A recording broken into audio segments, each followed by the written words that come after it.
Welcome everybody to today's online masterclass, Securing Grants for Business Owners and Becoming Grants Ready. Thank you so much for joining me. And over the next few hours together, we will go through the importance of being grants ready, why we want to become grants ready, and what we need to do so that we have the best opportunity to get that funding into our business.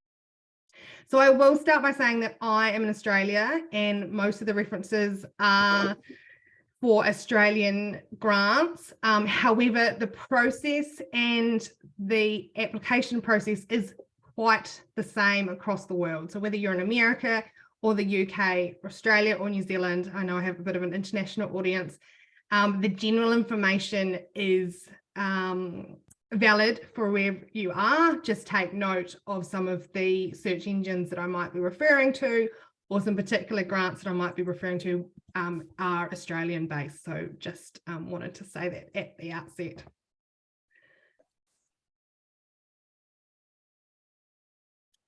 So what I find as a grants coach is that small business owners are not ready and don't know what is required for grant applications.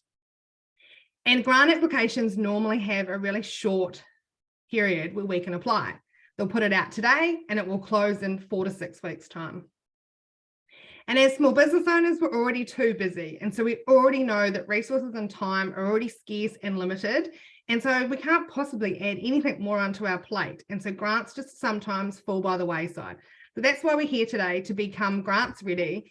And so when a grant application or program is released, we can get that grant application planned and submitted and be in the running for that money. Now, my question to you today to start off with is, how much free money are you missing out on grant opportunities? And you may be thinking, Liz, well, this is why I'm here. I don't know. And that is a valid answer and quite a common answer as well, because we don't know what we don't know. And we need to be looking in the right places for grants. So at the moment in Australia, there are more than 1,800 grant programs out there. And that doesn't mean to say that they're all business grants, but they're across community, sports clubs, not-for-profits, businesses. But if there's 1,800, surely we can find one that suits you and your business to grow and expand. So let's become grants ready. I'm Liz, the efficiency coach, a grants coach, chartered accountant, and business mentor who's passionate about helping small businesses to grow and expand and utilize business grants to do that growth. I help you to make the grants process easy and simple and harness you with tools and skills to be able to apply for those grants and be in the running for that money in your bank account. And I know that you're thinking that grant applications just seem way too stressful and there's not enough hours in the day. Well, that's what I do. And that's how I make it easy working with you to get those applications done. So today's masterclass is going to cover off the importance of being grants ready. What do I actually mean? And the documents we need to be grants ready, and how we're going to plan for that grant application. And then I share with you some tricks and tips to get you sorted for grants in your business. Then I'm going to get really honest about why people are missing out on grants and talk about some of the downfalls of grants as well, and why we shouldn't rely on them in our business for our only source of funding. And over my time, I've applied for a lot of grants and had a lot of client success. And so we're going to go through I'm going to share with you some real life examples of what we had to do to make the application, whether we were successful or not, and how the project played out as well. And this will also be a chance, if you have applied for grants in the past, we can also share that as well. And I've already put the workbook into the chat. So if you've downloaded that, that's great. And I'll put it, hopefully you have been able to access that. I might get Erica to attach it again, please, Erica, as a PDF.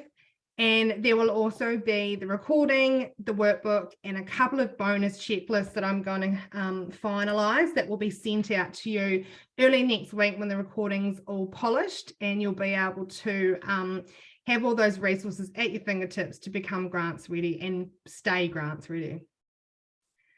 So I always start with a bit of a geeky admission that I do love grant writing. And I think I've realized that it's because I work well under pressure when there's a deadline. Now, it has to be a good deadline. And today's a perfect example of that. I literally just finished finalizing this presentation a couple of minutes before we jumped online. But I'm really pleased with the content and what we're going to be sharing today. And grant applications are a bit the same. And as long as we plan and have advance warning, then we can make those submissions. So I've worked across corporate and a couple of government agencies that have really opened my eyes to the plethora of business grants and grants in general that are out there. And it just blew my mind, and nobody knows about them. So while I've had my business, I've maintained an 85% success rate, and last year was 88%, which I'm pretty proud of. And I'm also pretty honest about your project, whether it's going to fit the guidelines and the criteria, and also can work with you to develop your grant strategy to make your project more closely aligned to the objectives that the grant program is trying to achieve. So we don't want to be wasting anyone's time. We are already too busy as business owners, so we want to make sure that we're efficient with our time, we're doing the right thing, and applying for grants that suit us and aligned with our business goals and purpose, which we'll come to in a moment. So as I've said, grant applications are my thing and allow me to work in my zone of genius to help you to work within yours. So well done for coming to today's masterclass. I hope that you are ready to learn and take it all in.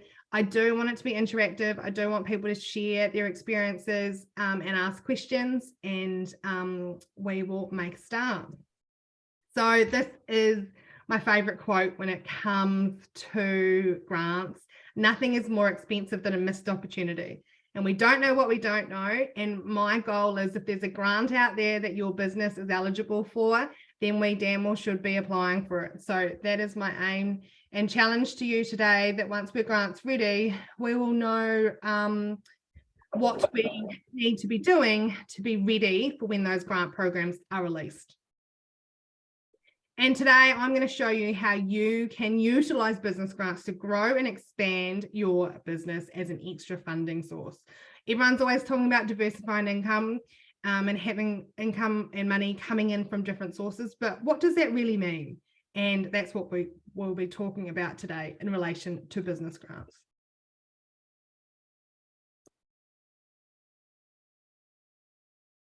So let's get grants ready. Who is ready to come with me? So the importance of being grants ready, let's go back to absolute basics. What am I even talking about when I say become grants ready? Basically, there is so much involved in grant applications. They're all a bit different, and we're already a bit time poor. We need to know why we're doing it, and we need to understand why this is an important factor of small business life. So I'm going to start by saying, what is a grant? So basically, a business grant or a community grant are funds from a government agency or government department, or a non-government agency as well. Sometimes there are private ones, for funds that are given to an organization that are going to allow them to achieve a project.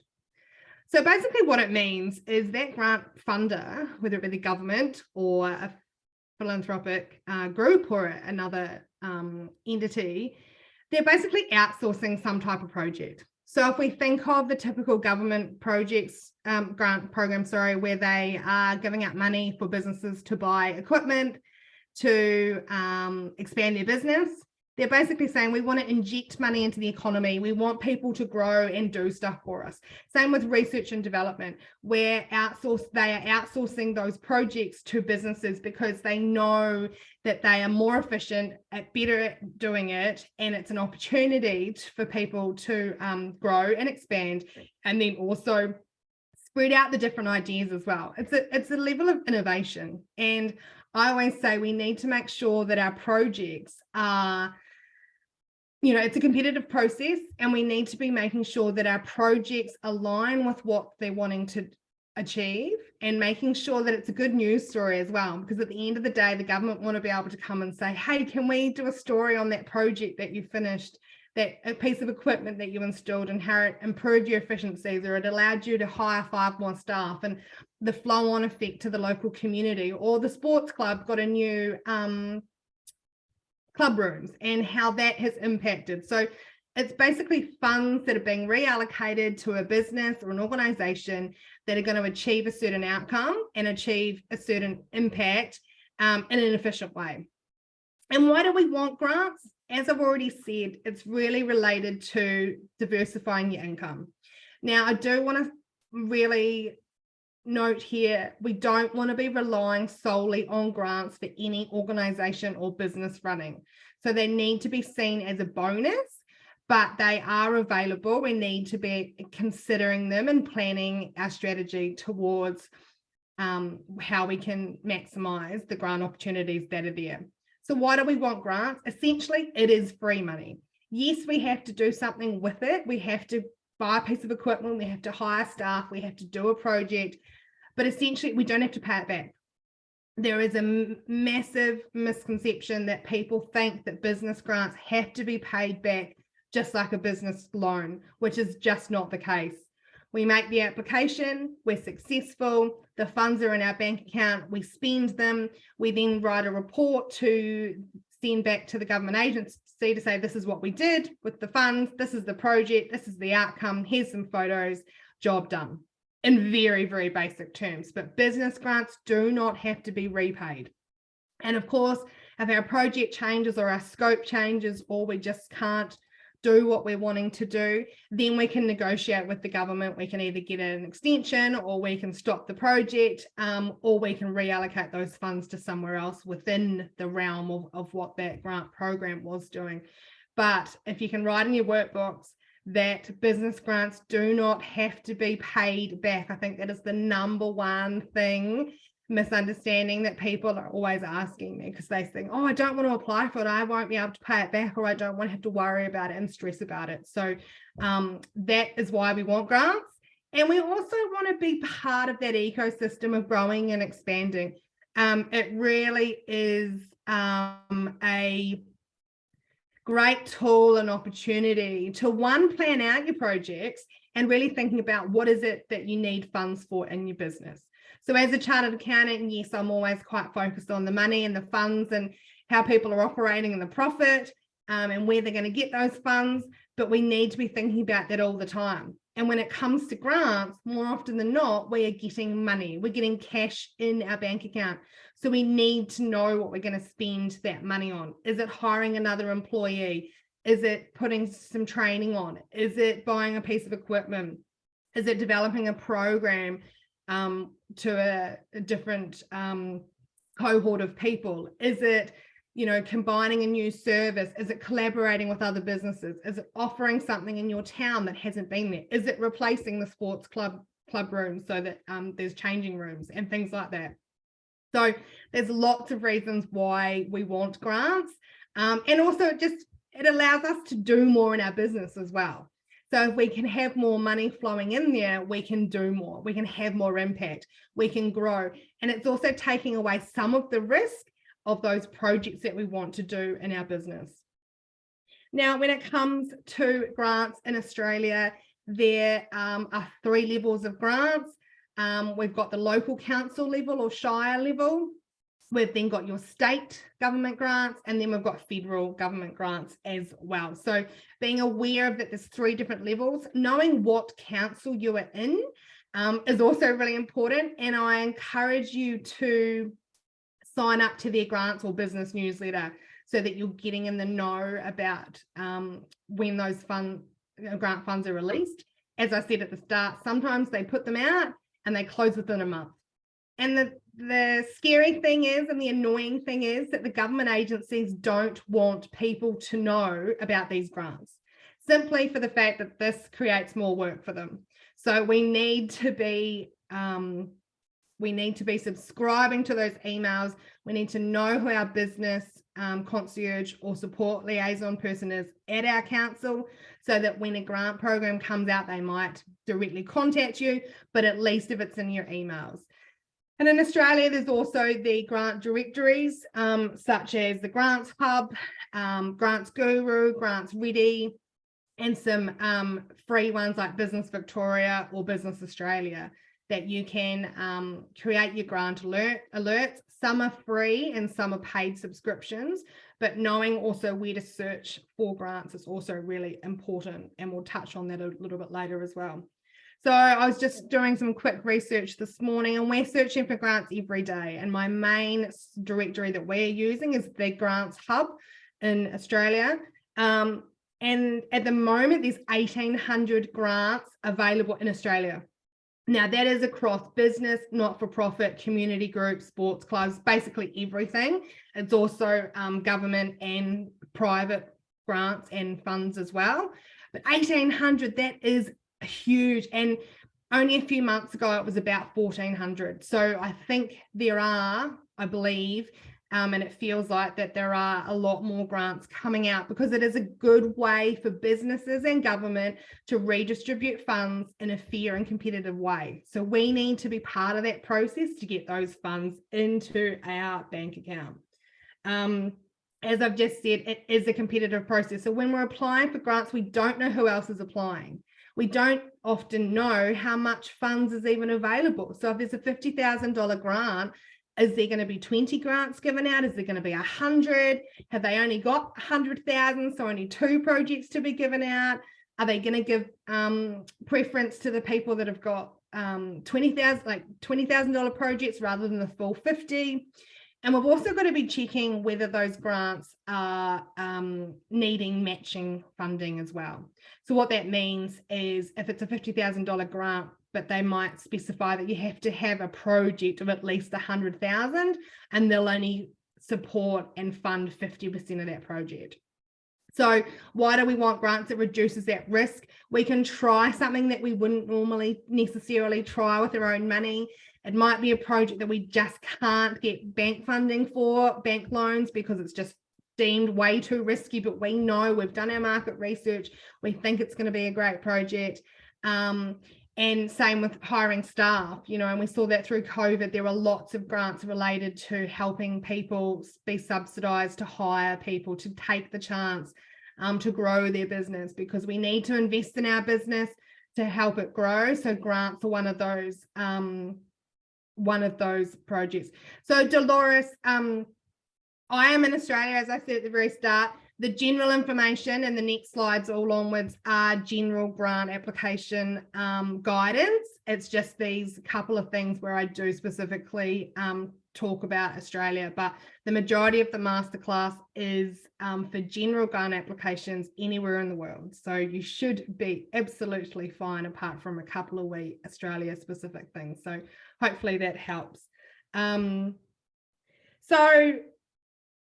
biggest thing that I want you to write in your workbook, as I said before, is you don't need to pay a grant back. It is not like a bank loan. So here's just some examples of some recent business grants that have been released in Australia, and same in America.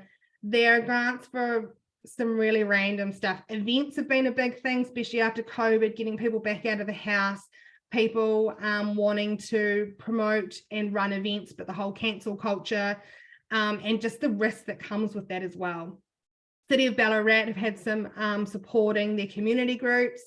The Small Business Specialist Advice Pathways program from Business Victoria related to working with a financial accountant. And then the Frankie's one is a private one, but again, it was only one grant of $10,000. So, they did a big campaign, and when you read the fine print, there was only going to be one recipient.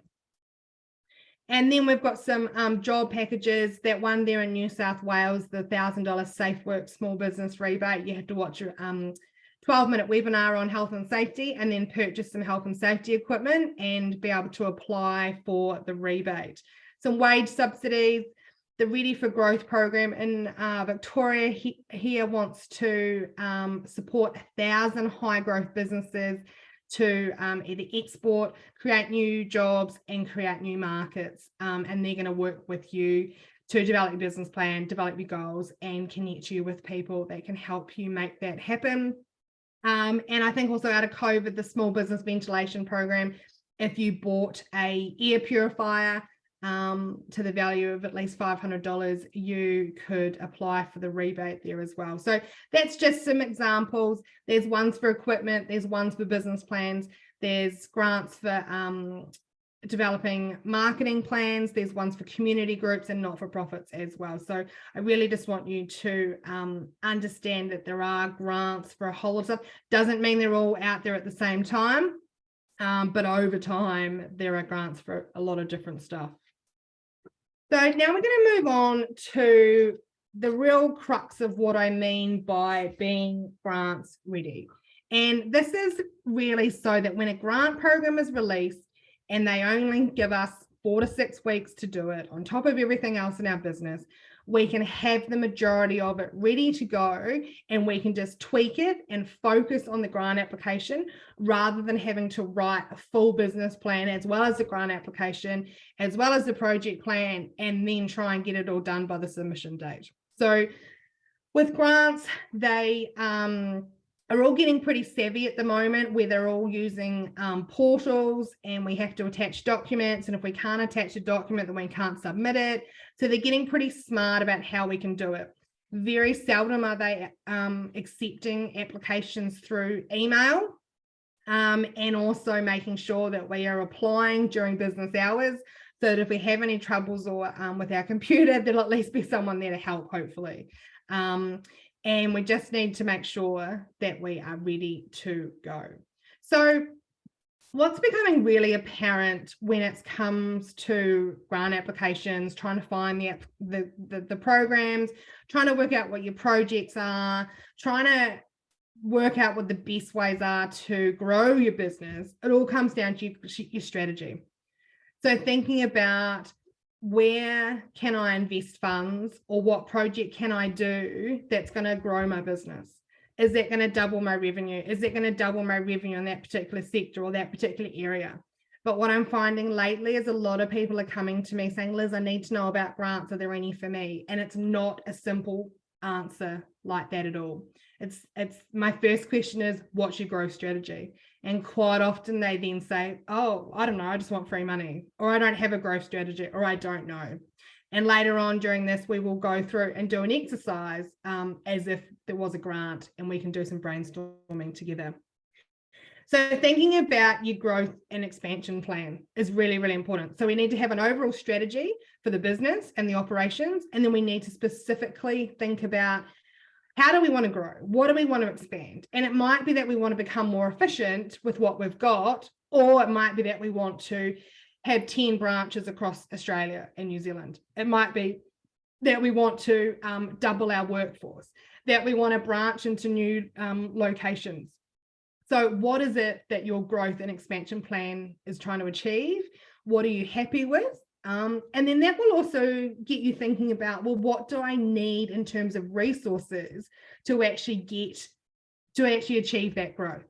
And thinking about linking it in with, what are your funding sources? Do you have access to bank loans? Do you have access to other equity or your own savings? And then this leads really nicely into a business plan. Do you have a business plan? So I had a client last year that we found a grant. It was a substantial grant, had a really short time frame, and unfortunately that client didn't have a business plan ready to go, and so we missed out on doing the grant application because we just did not have enough time to do the business plan, work out the project, do the application, all by the due date. So this is where it's really, really important. And in terms of business plans, it doesn't have to be 20, 50 pages. It just has to outline the key components of what your business is about. And it shows that it's going to demonstrate the growth and expansion plan. What are the stages of business you want to go through? What are the achievements you've already done to date? And thinking about those things and putting them down in a document. And as some of my clients that are on the call today know, that the business plan, yes, it's a document that we end up with at the end of the process, but it's also going through the process. How can we critically analyze what we've done to this point, what we need to do in the future, and how can we get creative about doing that in an efficient and effective way so we can meet out and achieve our goals quicker. Also thinking about your project plan. Now, as I said, people quite often say, I want free money, or they've got an idea in their head, but they haven't really planned out what that project looks like. And 9 times out of 10, if not 10 times out of 10, grant applications all require you to have a project plan. Now, this is just simply a timeline of from the grant application being submitted and the order of tasks that you're going to do as part of that project. And so that's a really good thing to draft up when you've gone through your growth, going through this growth and expansion plan, but then going to the next level of what are my projects. You might have 10 ideas or 10 projects either on the go or in your head. So I implore you to think about what does that project plan look like, because if we're successful in our grants, we've then got to execute them. So do we have the resources and the time and the people and the staff to be able to actually do what we've put it in for? So Cher's saying, yes, it is a hard but very important and satisfying process doing this with Liz at the moment. Thank you. And I think also with the business plan and the project plan, just keep it simple, but at least write it down. Get a blank piece of paper and just think, I'm going to sit here for half an hour and I'm going to map out what my growth and expansion plan looks like. I know Cher has done that and she does it as a mind map. And so it's just all these circles and everything, and then working out what are the priorities, working out what's realistic and what can we actually achieve and what are the projects within that big plan. Now, funding strategy, as I said earlier, grants are just another funding source. So we always talk about diversifying our income. Grants another way to do it. And yes, we don't have as much control over it necessarily, and there's some steps and process that we need to go through, but at least knowing how grants can help your business and be included and be part of your funding strategy to diversify that, so we're not relying on just one thing, it can be really, really important. And understanding your income streams as well, because even if we're applying for grants, we sometimes also need to prove that this project, the grant might be for the piece of equipment, but then we need to prove that we're going to be able to sell something to make more money that's going to make this a viable project in the future. So there's got to be some benefit. So all of this stuff here that we're talking about here, these documents to be grants ready, are all interlinked. And you kind of can't have one without the other. So we need to work through this process of starting with our strategy. How do we want to grow? What's in our business plan and documenting it all, and then breaking down each of those projects into a project plan. And then thinking about how these grants, how we need to search for grants can fund these projects. Now, the other documents we need our basic business information. We need to know our ABN number. We need to know our address. We need to know our email address. And this might seem really simple to you as a business owner, but it might become apparent that you don't have the skills or the time, or you're not the right person to be doing this grant application. So if you, and this will be one worksheet that I will send out with the recording, is thinking about creating a document with all that information, and then it's a simple copy and paste into the grant application.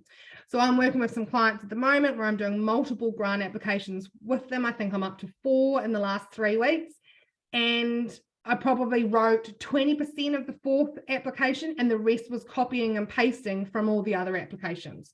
So if we can get those basic contact information, are we registered for GST? What are our key points of our business that they normally ask for, is really, really important. And then it doesn't matter who does it. And if you're outsourcing your grant writing to me or someone else or someone within your team, then they've got all that information. If we look at a grant application, and I've got one in front of me here, it was a 20-page application form. 7 pages was your basic business information. So it is really, really important. And some of it was repeated, but they wanted to know who the person was going to be in, the project manager, who was going to do this, what have we done in the past, how many employees have we got, what's our revenue figures, all of that stuff, what's our asset numbers for financial year 22. So basic business information is pretty standard across most grant applications. So if we can get that ready to go and update it as we need to, it becomes a really simple and easy copy and paste exercise. Financial statements. Now, this is one that is really, really important, especially for those bigger grants. In Australia, I know that grants greater than $50,000, you have to submit the last 3 years of financial statements. They're not necessarily looking at, I mean, they're wanting to make sure you're a going concern and that you're going to operate into the future. They're not going to be necessarily looking on, oh, you've only had X amount of revenue or whatever, but they will be looking at it in relation to the grant that you're applying for. So if we're applying for $1 million grant and we've only got 100,000 of revenue, we'd have to have a pretty compelling project to be able to get that over the line. So we just need to be really ensured that our financial statements, whether you use Xero or MyOb or QuickBooks, are up to date so that we can print off a P&L and a balance sheet and submit it. Quite often they don't necessarily ask for audited financial statements, but we just need to make sure that we've submitted them to the tax office and that they are approved by your accountant and they're good to go. So that is one thing that we should be doing anyway, but it is amazing how many organizations don't prioritize the financial statements being done. So, we're in April 2023, you should have, and I said should, have your June 2022 financial statements complete and done. They should be ready to go. And again, saving all these documents in a place where a shared drive, or where they are, so that when you're doing an application, it is just a swap and drop, copy and paste across, and it's all there. Having operational budget is one thing that seems to be coming up a bit more lately as well. So we can be having our project plan and our project budget for the particular project, but also being able to prove that the rest of our operations are sound and that we are taking into consideration everything we need to run a successful business. And I've also put in there quotes. So this is linked to your project. So when you are thinking about what project you're going to do to expand your business, and you've got quite a specific project and you know where to go to get the piece of equipment or whatever, I would encourage you to go and talk to them and ask for that quote early on. Because more often than not, when we're doing the proper grant application, we need to attach the quotes and we don't have much time. And we all know that quotes can be one of those things that people delay. They might not want to do the work, so they're like, oh, I just won't bother doing a quote. Some people don't like doing quotes for grants. And some people have like a 4-day process to do a quote. So if we can do all of that, or some of that at least, before we really need to, it's just going to be way less stressful at the time of the application being written. So thinking about, okay, if I'm going to have a project to buy a piece of equipment, who can offer that? Who can supply that to me and get those quotes? Or just ring up and just say, hey, look, I'm interested in buying this. Can I have a quote? Don't even mention that it's for a grant and see what they say. The other thing is to be mindful, if you do say to some suppliers that you're doing it for a grant, they will inflate the quote. So we also just need to be mindful of that. And this is why I'm a real advocate for developing those relationships and partnerships with those suppliers or with your local people, but other business people and your collaborators, so that when it does come to the grant application, everyone's on the same page, you're helping each other out, and you're also meeting the guidelines and the submission guidelines that we need for the grant application. And as I said earlier, because the grant applications are now in portals, we have to attach stuff and there's mandatory fields. If you haven't got a document attached in a certain spot, they won't let you submit it. So we can't just be like, oh, whoopsie, we forgot it. They won't actually let you submit it. So this is why it is really, really important to become grants ready and know what we are looking at. Now, risk management plan, this one isn't all that common, but quite often they at least ask you to consider the risks. What are the risks with this project? What are the risks for the rest of your business? All of those types of things. And also thinking about a lot of the government agencies now actually ask the question around contingency, and they ask the question of, if this grant was not approved, is this project still going to go ahead? And it's a bit of one of those tricky ones, because you think, how honest do I be saying, well, I've got no money, I really need this grant, but I think it's a great project? Or do you say, well, we'll find the funds if we can't do it? So that's just something to think about as well when it comes to contingency and how we can answer those types of questions. As I mentioned earlier, the partnerships. Now, letters of support are something that can really strengthen your application. And letters of support are from other collaborators, other businesses and organizations that are going to benefit from this project happening. When you work with me, we basically draft those letters of support. We send them to them in a Word document. They put them on their letterhead, and they send them back to us, and we attach them to the grant application. So again, all of these things need to be considered when we're back at the project planning stage of going, well, who's going to benefit from this? And we really want to prove and demonstrate that it's not just for our own financial gain as a private business. We want this project to create efficiency so that we can offer more products, that we can serve our customers more, that we can give more to our clients, we can reduce the price, we can have more people in our yoga studio. All of those things are all benefits. And then who is going to benefit from it? Is it the local aged care facility that they can now come to classes? Is it other builders that, well, if you get the projects then and can increase your production, they're going to be able to have more demand for their products and more supply, and that flow on effect as well. So some projects and grant applications you will be and may be applying with other organizations and yourselves being as the lead applicant. Others you'll be applying on your own, but there is a definite community benefit that can be achieved from this grant being approved. Just like if you're a not-for-profit, who else are you working with in your space? And if you're a sports club, who else is going to benefit from that? So the schools, because they've got a new facility, people can hire out the function room, all of those types of things. It is being creative, thinking outside the square, but also when you've got the time and space to be thinking about that rather than in the stressful state of trying to do the grant application, we can all be much better off. And as I said before, going back to the basic business information, but knowing what your ABN number is, knowing what your ACN number is if you're a company, and also insurances. A lot of grant applications I'm seeing lately are requiring the organization, whether it be a business or a not-for-profit or a community organization, to actually attach their insurance. And I think this is just purely a risk factor.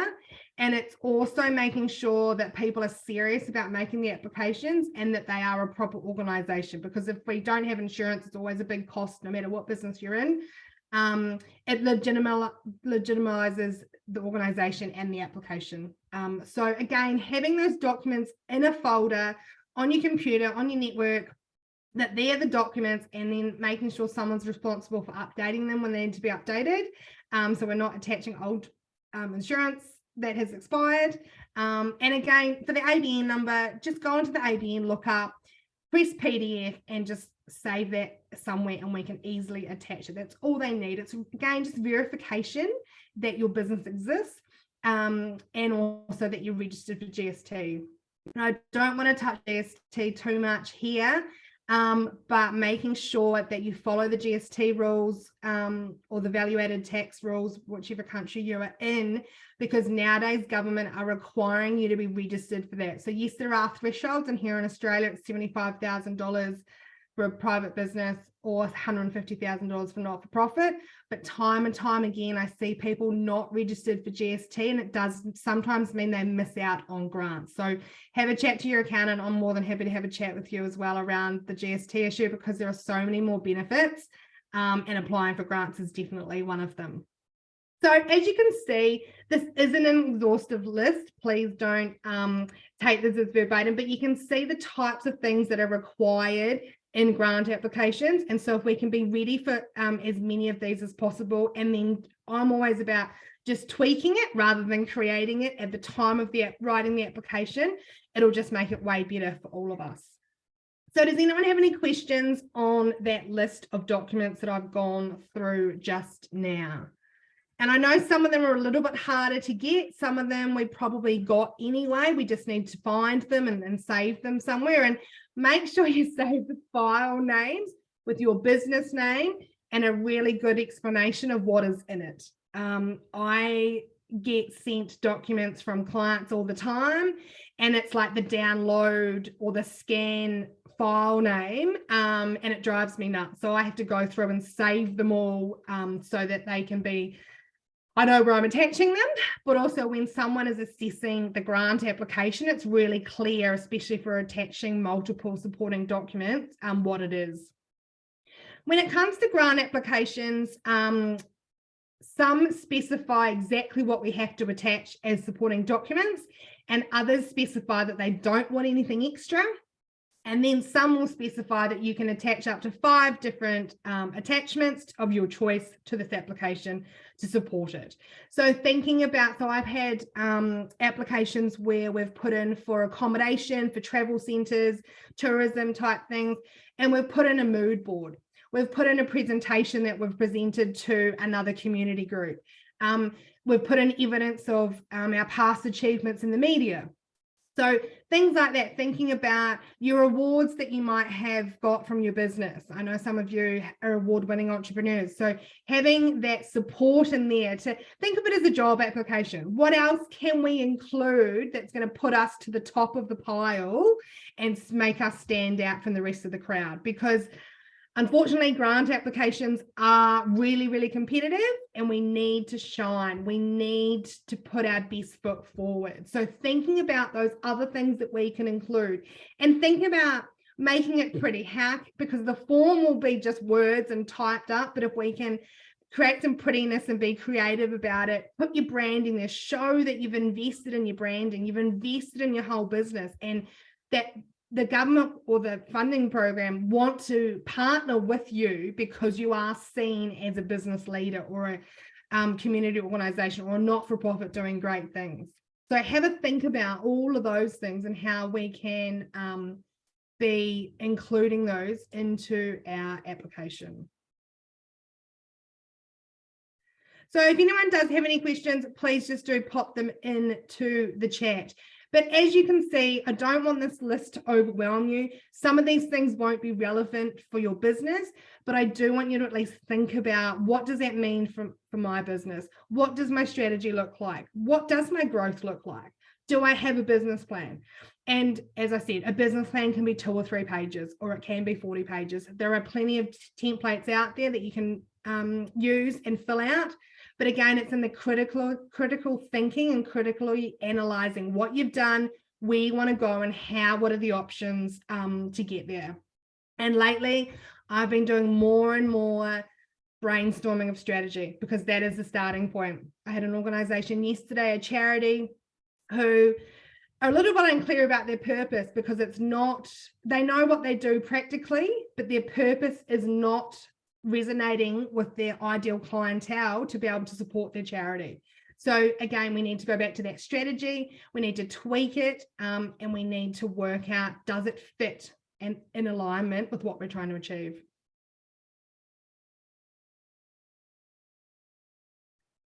So now we're going to move on to, how do we plan for your grant application? And this is something that I do on a fortnightly basis in my 7 steps to writing successful grant applications. So today is a bit of a summary, but if you do want a more in-depth step-by-step process, I will include those links in the information that's sent through for the recording as well.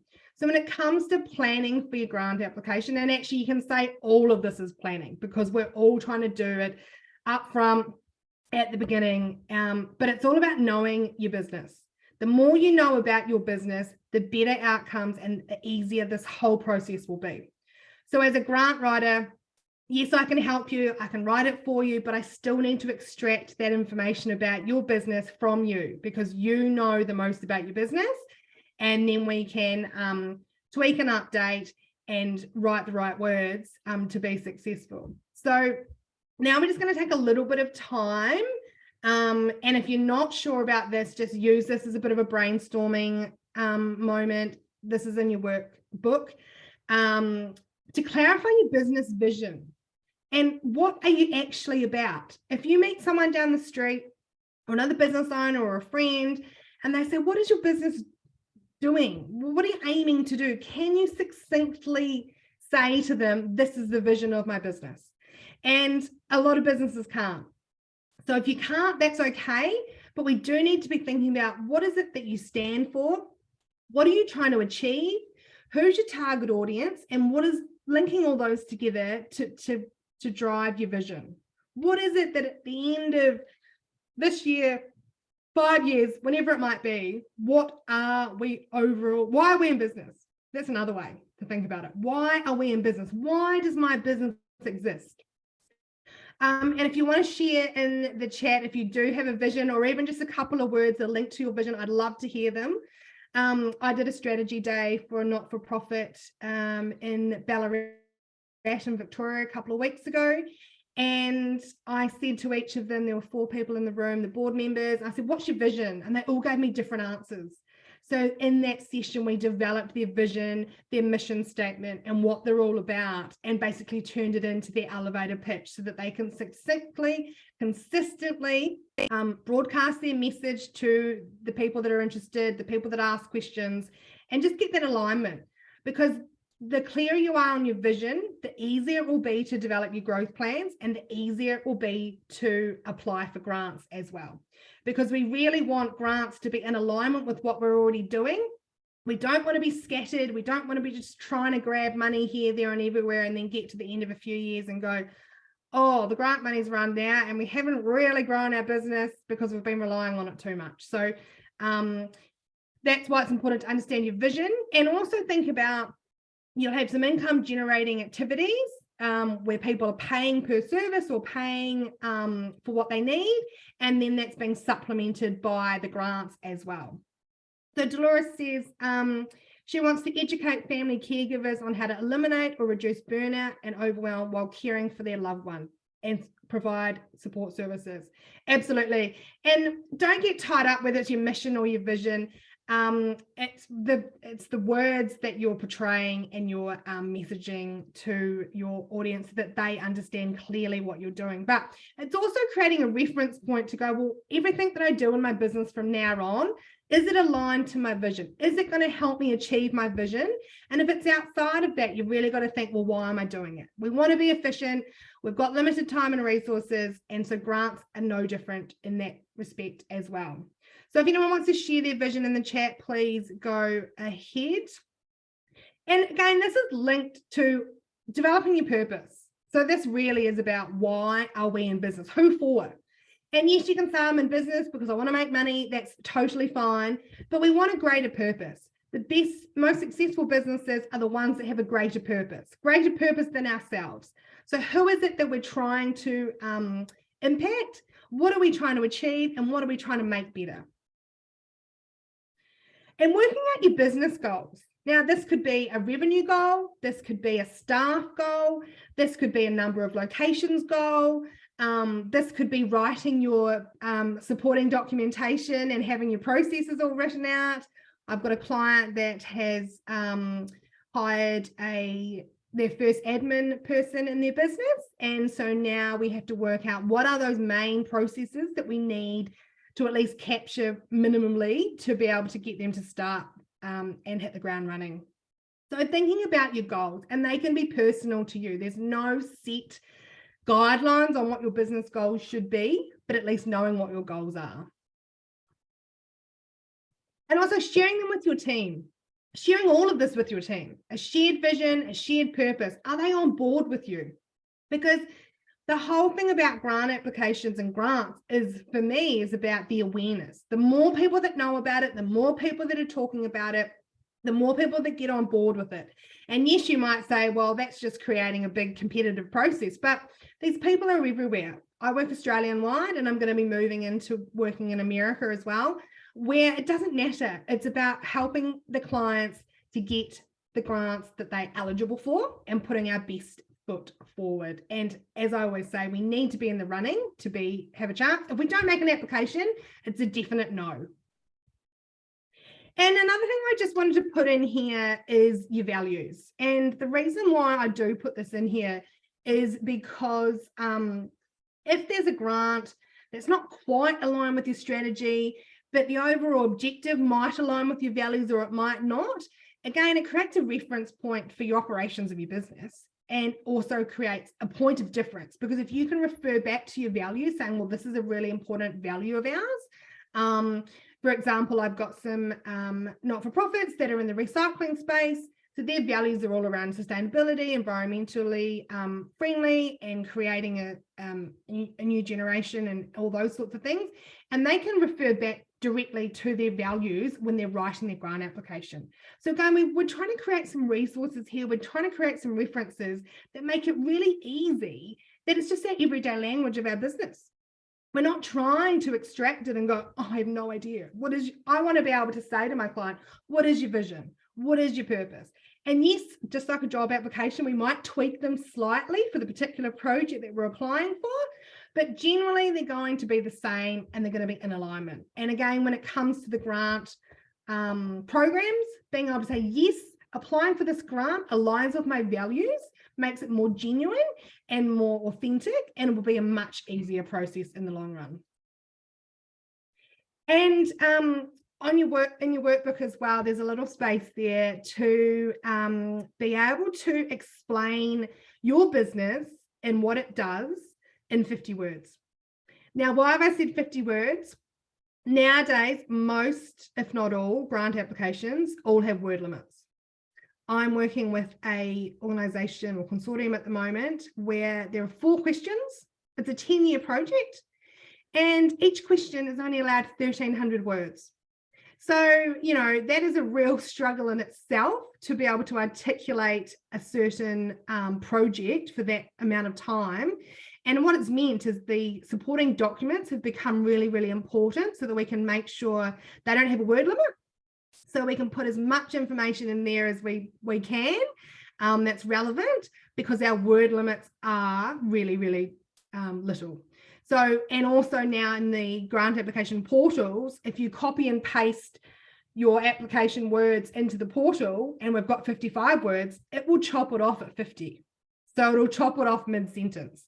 So it's these little wee tricks that we need to be aware of, and the more we can be prepared for, the easier it will be. We don't want to be having to chop words out 5 minutes before it's due and miss the deadline. So thinking about how can you explain your business in 50 words? You can then also explain it in 100 words, because some grant applications have 100 words and some have more, but they want a snapshot. They want you to be able to succinctly articulate exactly what your business does. And same with, what is this project in 50 words? Or what is this project in 100 words?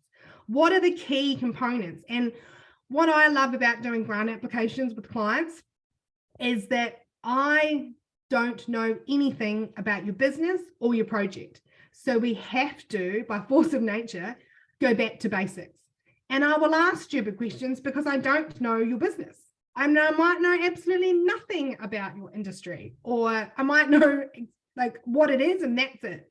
So you have to be able to tell me about it from the basics. And sometimes that can be really hard because you're working in the business and you've done it for so many years that I've seen grant applications where the question has been, please describe what this project is. And they've forgotten to say that this project is to purchase a piece of equipment. That should be your first line. So just like at school, we want to rewrite the question into the answer and make it really simple language and say this project is to purchase a excavator, full stop, and then talk about the benefits and all that kind of stuff. But if we don't have that first sentence in there, we are missing the point. And later on, I will go through some tips and tricks to try and avoid those mistakes in grant applications. So in your workbook, I'll just give you 5 minutes now to do a bit of brainstorming even, or articulate your vision, your purpose. Think about your goals if you don't already have them. And if you don't have any goals and you don't regularly write these down, think about how you're going to build that into your business process as well. Knowing your values. I will send after this workshop a list of values that I use with my clients from Brené Brown. And it really is a comprehensive list of about 100 values, but it's quite a good exercise to go through to be able to work out, well, what are my values? And some of us as business owners with smaller businesses, our personal values will be the same as our business values. And sometimes that won't be the case, which is totally fine. So I think knowing your values and working out whether applying for a certain grant, doing a certain project with other partners as well, you know, we want to make sure that our relationships and our business relationships are in alignment as well. If businesses don't share the same values as us, it's going to be really, really difficult. And thinking about or starting to write, what does your business do in 50 words? And 50 words is not much. It's a paragraph. So how can we demonstrate what we do really succinctly? It might be that you have that on your website already. And when I do grant applications and people might not have articulated these pieces that well, when we've done it as part of the grant application, they've then picked out certain parts and gone and put on their website, gone and put on their social media, which is really cool as well. So that's why I talk about it's the investment in creating resources for the future and working out how can we utilize this information that we didn't really know about our business. We did, but we haven't written it down. So even going through the process of writing a grant application can be really beneficial. I mean, we don't want to be wasting time, but if we're sort of not sure and we've got the time, then it's definitely worth having a crack at it. So if anyone wants to share any of those, their vision, their purpose, one of their goals, or one of their values in the chat, or message me privately, that'd be absolutely amazing. But that is in your workbook. So just brainstorm for now and then come back to it later and work out what you are missing, what you don't have in your business, what you do have, and does it need updating? When was the last time that you looked at your goals, looked at your values? So now we've got a bit of time for questions. If anyone has any questions, pop them into the chat or pop your hand up.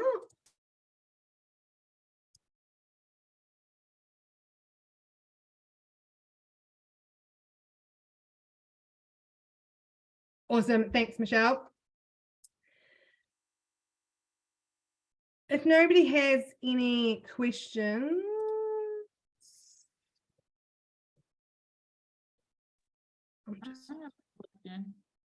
yes. I may be jumping ahead. I'm not sure. That's okay. Are there many grants for for-profit businesses, or they're mostly non-profit? There's grants for profit and also not-for-profit community groups. There's basically grants for any stream of business and operation within the economy, really. There's grants that are only for government organizations or government agencies, and there's grants from government agencies, private, philanthropic, all of that sort of stuff. So definitely for both. And it's about making sure that you check your eligibility in terms of what ones you can apply for. And I've seen that as well. I was working with a client on a grant application and we got some letters of support from some local businesses that were in the same industry. And this particular grant said that the wine industry couldn't apply. And our partner or our letter of support was from a winery, and they let us know that they were also applying for the grant, and we were like, well, that's just going to be a big no right from the start. So definitely checking the eligibility. Quite often grants will be for not-for-profits or for-profit. So there's very few grants that that will fit across the whole spectrum, but there's definitely grants for each area of that. Highly, apart from equipment, what other grants would apply in the construction industry? So when it comes to the construction industry, I think the ones to be and that we're looking for are apprenticeships and traineeships and increasing your staffing numbers. The other ones are around efficiency and sustainability, whether that be trying to encourage your clients to become more sustainable in the products or services that you're offering.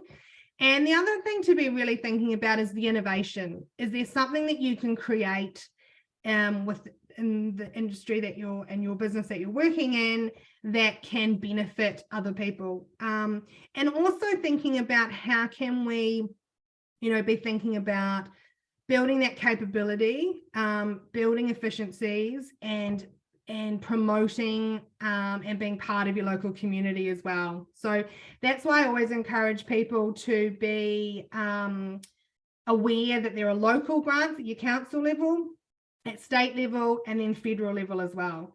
And so if you are in my Grants Club VIP membership, then we are searching for grants at all those levels and across the industries that our businesses are in. So at the moment, during COVID, there were heaps of grants and different states have had them at various times. And things like elections always impact the grants that come out. And then, in Australia here, we're coming up to 30 June, end of financial year. And sometimes there will be grants come out close to that because they want their budget spent. And then also there might be delays and stuff as well. So it all just depends, but it's about being in the know and knowing where you're looking for and knowing what, like what state you're in, what council you're in, and all that sort of stuff. And that comes back to that basic information of knowing where to look. Cool. Does anyone else have any other questions?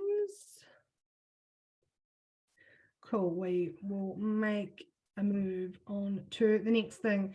So the next section is really where I am sharing with you my best tricks and tips to get you sorted in your business when it comes to grants. So we're just going to go through a list of tips and tricks, and some of it is a bit of a summary from what we've already spoken about, but it all comes down to planning ahead.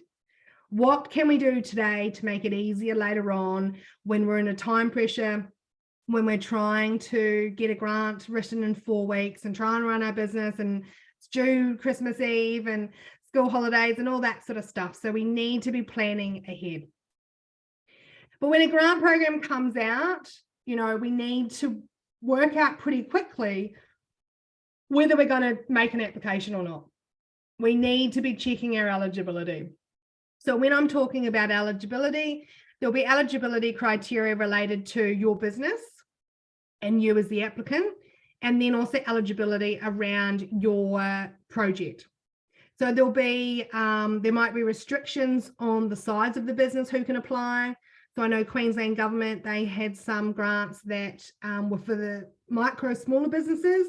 So the only people that could apply were businesses with less than 300,000 revenue. And you had to be able to prove that from your financial statements. So again, it's all linked. Everything's interdependent, but checking your eligibility is key. And when people find and we match them with grants, we have a chat with them first and double check that eligibility from the beginning. Because we don't want to get halfway through writing a grant application and then realizing, oh, actually, we're not eligible here, or we don't have all the information, or we don't have all the documents, or we just don't meet one part of it. And that's on the business, your business, and your project. So there's sort of 2 levels of eligibility that we need to be double checking. Knowing the deadlines and checking that is it midnight? Is it 11:45 p.m.? Is it 12 o'clock? I've seen ones lately where they've ranged from midday to 2 o'clock in the afternoon to 5 o'clock in the afternoon to 11 o'clock at night. So we yes, we talk about the day it's due, but we also need to know what time it is due, because if we are 1 minute, 5 minutes after that deadline, the portals that they're now using will be automatically switched off and we will not be able to submit. More often than not now, they are not allowing any submissions by email. So you can't attach any extra supporting documentation by email. You can't go, oh, sorry, I forgot to do this.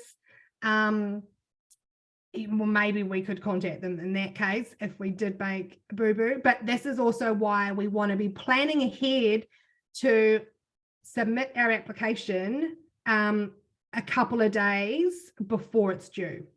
Because if something goes wrong, same with our quotes, if we're asking for anything external from other people, we want to be knowing our own deadlines so that we can say, well, actually, we're going to ask for them to submit it, send it to us a week before the grant is due, so that we're not waiting and not panicking.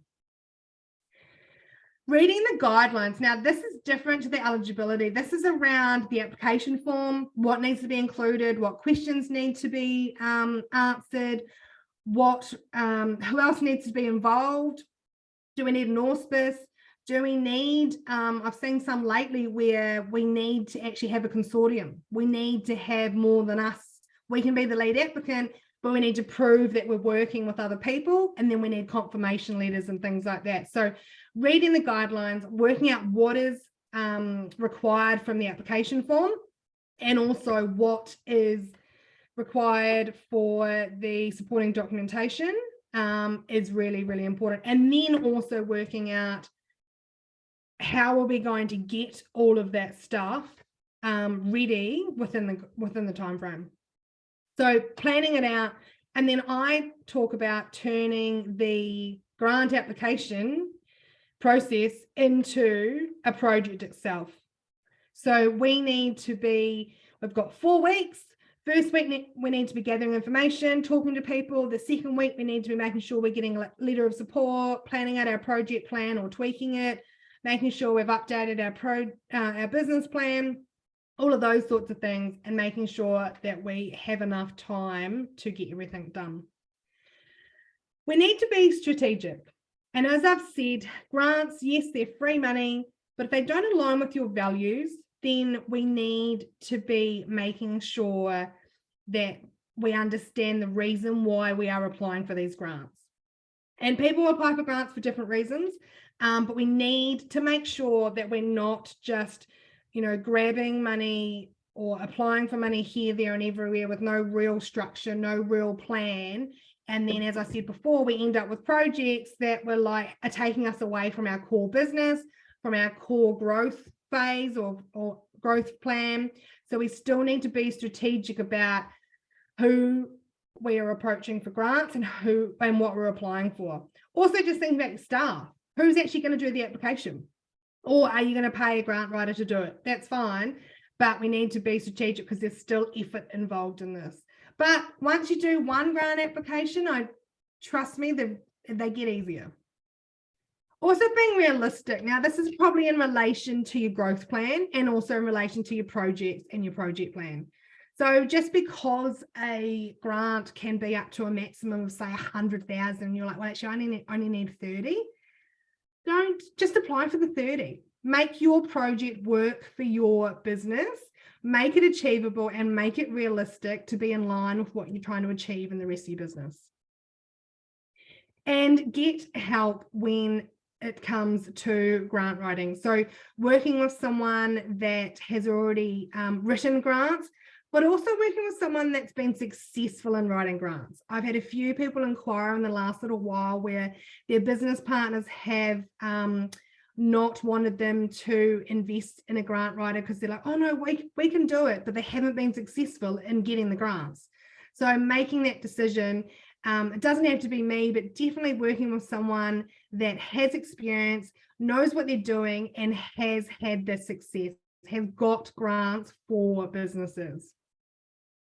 And we'll also be honest with you as well. I've seen some grant projects where, I don't have a silver bullet, but some projects have more merit than others. And so I'm quite happy to be honest around the validity of your project and how we can improve it to make it more in line with the objectives, rather than just putting in a bit of a stupid application and wasting everybody's time, or maximizing the opportunity that is there to align and make sure that we can expand our business. And doing what works for you. So I know of some people that apply for every single grant that comes up and they make a project that fits. And they don't have a greater success rate than people that are focusing on the 1 or 2 grants that come up that are really designed for them, really align with their projects and their business, and they're much better off.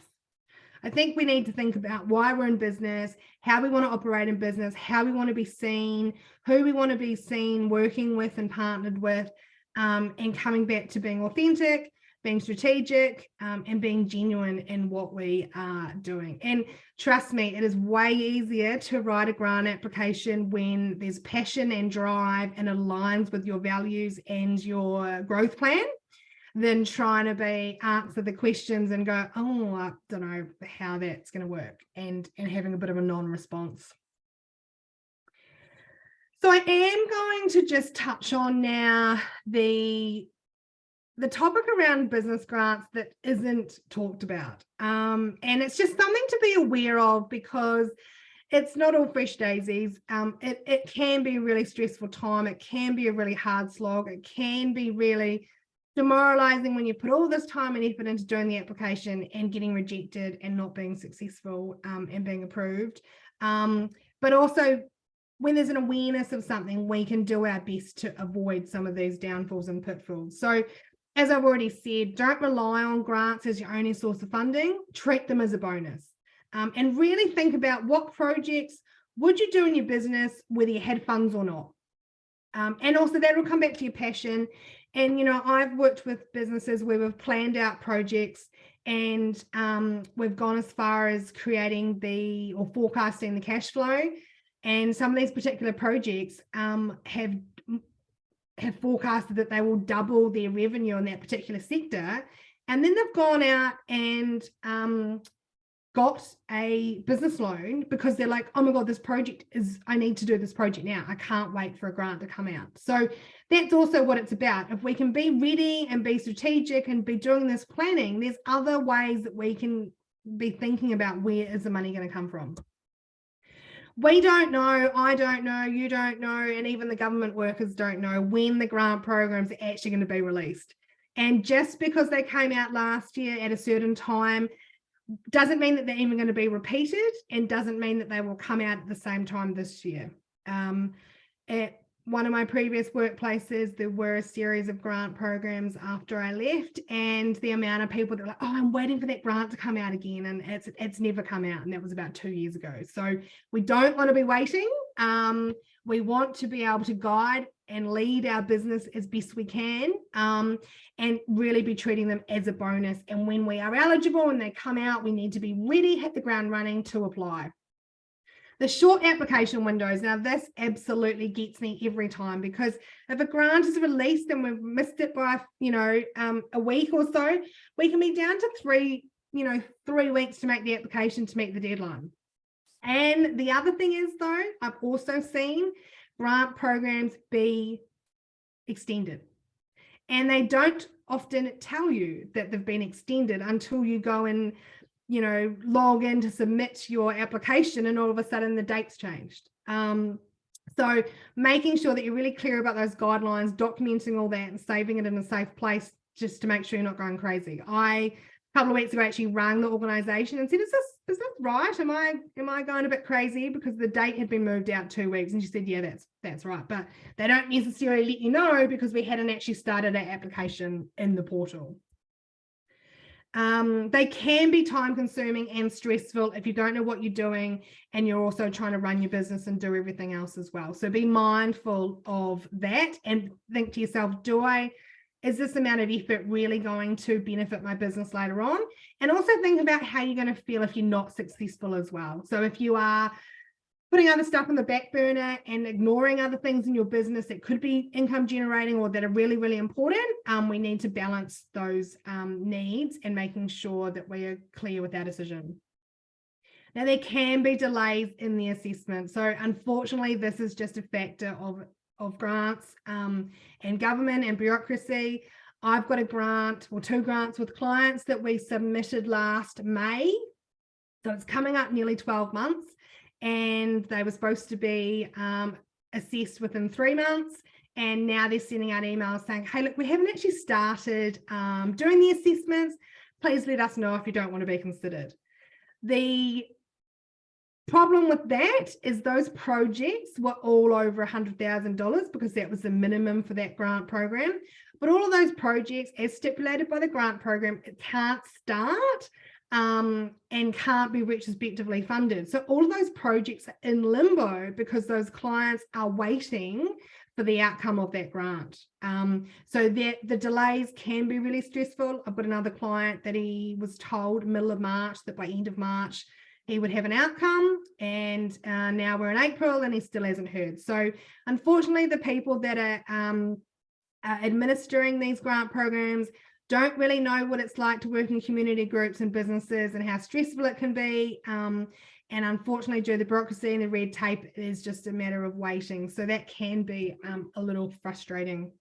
And as I said, the projects have to be on hold until the grant is assessed. So you can't start a project until the grant has been approved if you want to use that funding.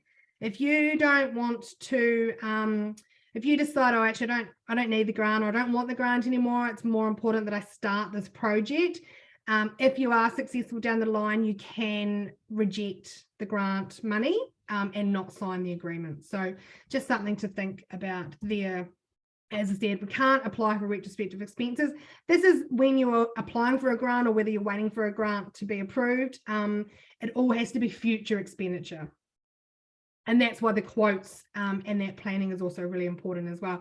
If you've got a project that you think is only going to cost $20,000 and you apply for the grant that's got a limit of $20,000, and then when we go and get the quotes and it's actually 50 or 60, and all of a sudden you're like, oh, I have to find the extra funding, maybe I won't make the application. We're better to know that earlier rather than later. And making sure that, when we're successful in these grants, we still need to be able to execute the projects. So who is going to do the work? Is it a staff member? Is it an external person? Have we factored that into our grant application? Because we don't want to go to the effort of doing the grant application, getting the approval, and then going, oh, I haven't got time for this. So, and on the flip side of that, some people are applying for grants where they have to provide some matching and have to supply their own funds to say 50% of the project. And some clients that I've worked with, they said, oh, I don't have that money now. Well, by the time we time frame it out, we put the application in, might be a 3-month assessment program that they've given us a date on. And then basically it's saying, well, we've got 4 or 5 months to find that extra funds in the business if we were successful. So there's ways around it, but again, it's all being aware of these things, that these can trip people up. And we need to manage these and make sure that we factor these in when we are operating our businesses. And I know it's not a nice topic, and I know it's a bit negative, but I think it's also being realistic and knowing what can trip us up, and that it can get really frustrating for people to be waiting. I always encourage people, or I do it myself, where we contact directly the government agency just to see what's going on. And there have been times, I don't think it was my phone call, but they've said, yep, it has been delayed, we're really sorry, but you'll get an outcome by the end of the week, and that's what's happened. So but also making sure that we are putting those reminders into our diaries as well, because we can quite often apply for the grant application and then forget about it because it's been such a massive piece of work. And then more often than not, you only get an email from them, which may go into your junk email. So putting the date of when the assessment outcomes are to be sent, and same with, we're looking at that anyway when we're doing our project planning to make sure that our proposed project plan is in alignment with the grant application. Has anyone got anything to share on whether they've had to wait for delays of assessment or grants being extended, or there have been a few grants lately or last year that were oversubscribed really quickly. There were way more applications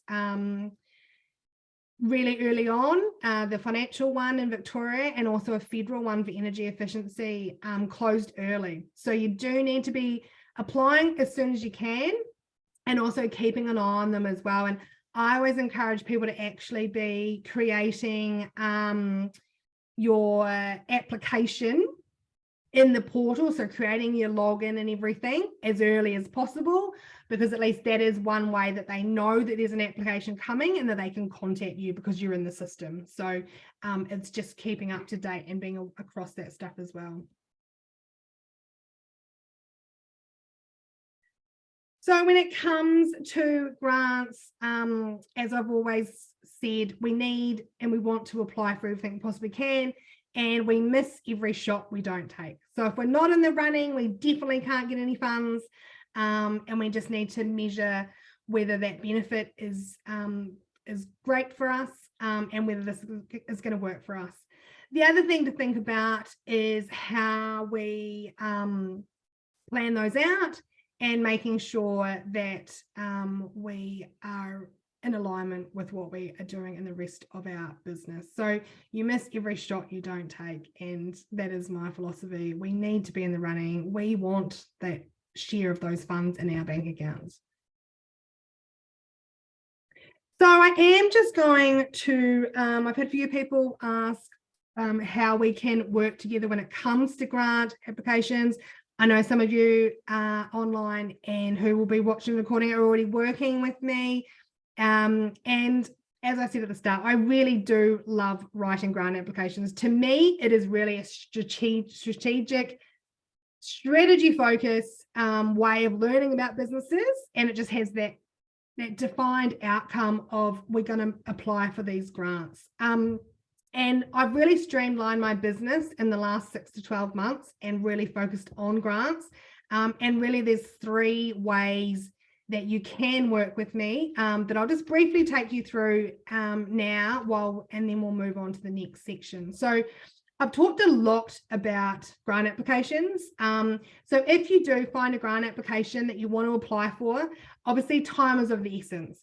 So we can get started and write that grant application together, varying levels of, I can completely do it for you, I can do it with you, or I can help review through the process and guide you through that process. So because every grant application is different, I do this on a quote basis per grant application, which ranges anywhere between $500 and $5,000, depending on the complexity of the grant application. I will review what is required in terms of the documents we need, whether you've got those documents, how many questions are we answering, all of that kind of stuff. So if you do have a grant that you've found that obviously it's going to be due pretty quickly, so we need to get onto it and make those decisions quickly. And as I say, I'll provide a quote and work out the plan, and then guide and lead you through that to get that grant application written in a stress-free way.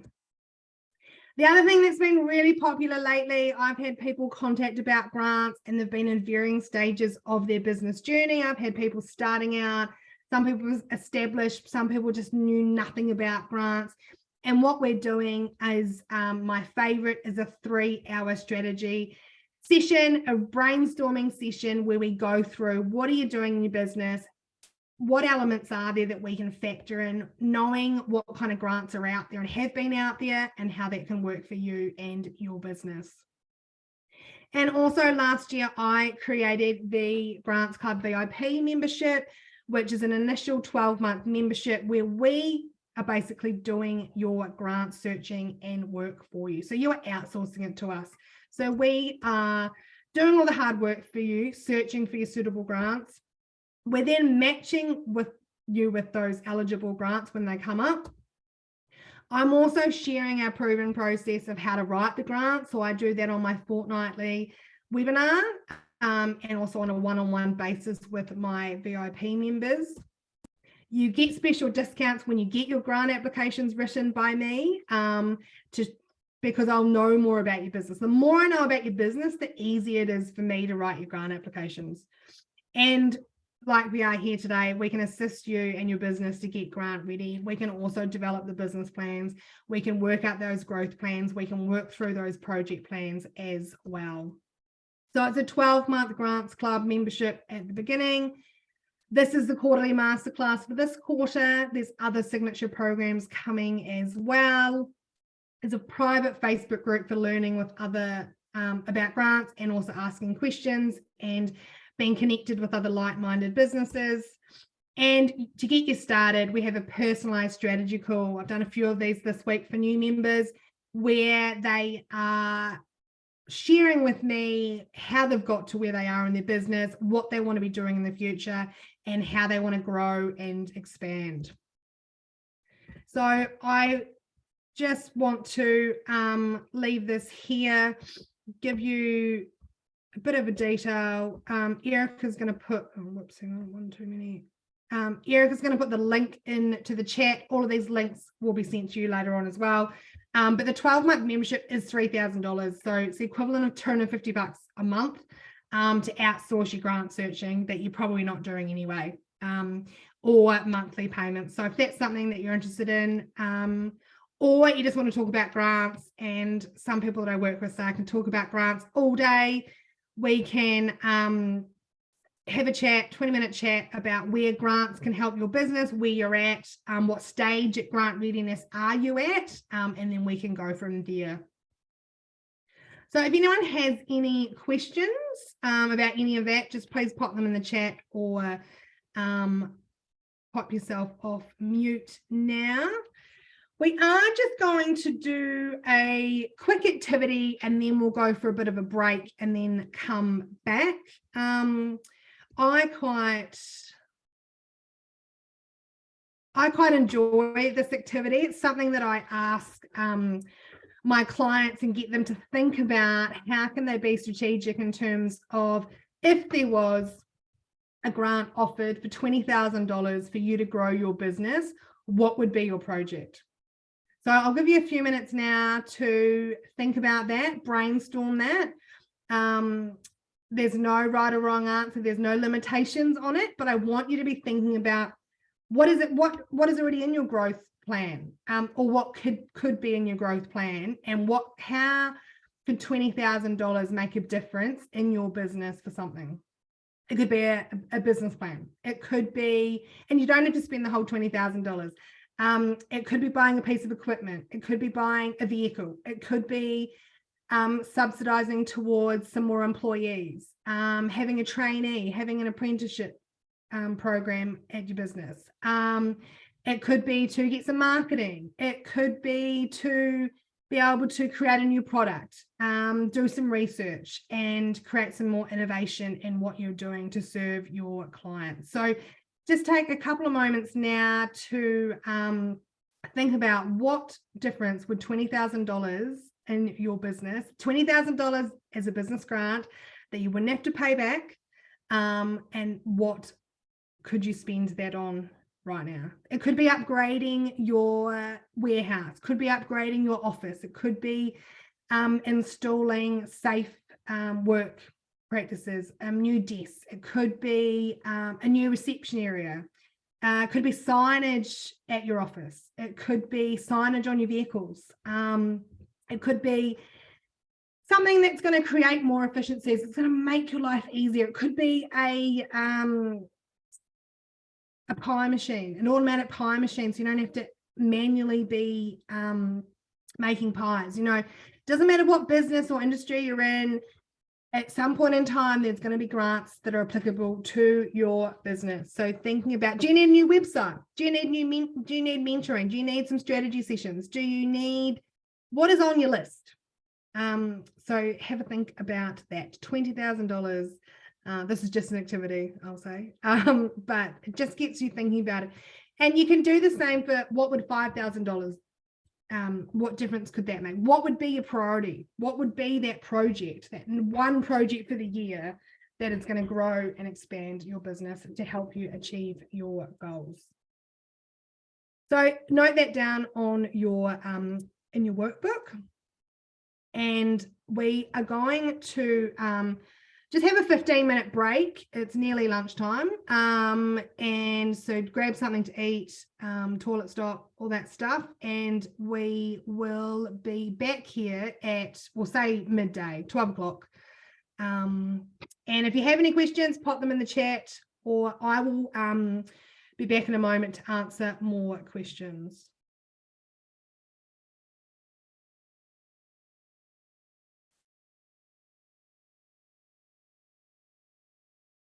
Now we are up to talking about why people tend to miss out on grants. And the reason why I include this is because we want to make sure that our documents and all our work that we do to become grants ready can help us to not miss out and be more successful. So I think when it comes to grants, we hear when people are successful and we can see the projects that they've worked on and that they've had help with, and they might have ended up in the paper, or the government agencies have listed them as a recipient from the grant and things like that. But what we don't hear a lot about is when people miss out. And the other tough thing is that a lot of the grant programs don't provide feedback. And even if you ask for it afterwards, they don't necessarily provide it then either, or they'll give a very generic response. And it's not that specific. So this is why I do include this in this masterclass, with a positive spin on it, of course, but we do just want to be realistic. Of course, grants are a very competitive process, just like business. And, you know, there's risk and reward, there's effort involved, and there's also a lot of stuff out of our control as well. So just before we get onto this list of what I've seen in my experience, but is actually around the whole thing of when we're doing grant applications and planning for our grants and being strategic about it, the people assessing the grants don't know anything about our business, don't know anything about us, and don't know anything about our projects. So it's our real only opportunity to be able to showcase all of that in the grant application, which is basically a form. And that's why those supporting documents, having them at hand, whether it be presentations, whether it be links, whether it be videos, or whatever it might be, to support those project and that plan, is going to help us in the long run and help us get over the line, because they know nothing. And what you have submitted is all that they can see. They can't go and do their own research. So we need to make sure we write it in really simple language. We assume nothing and we go right back to basics. So that's, in a nutshell, that's when people have missed out on grants.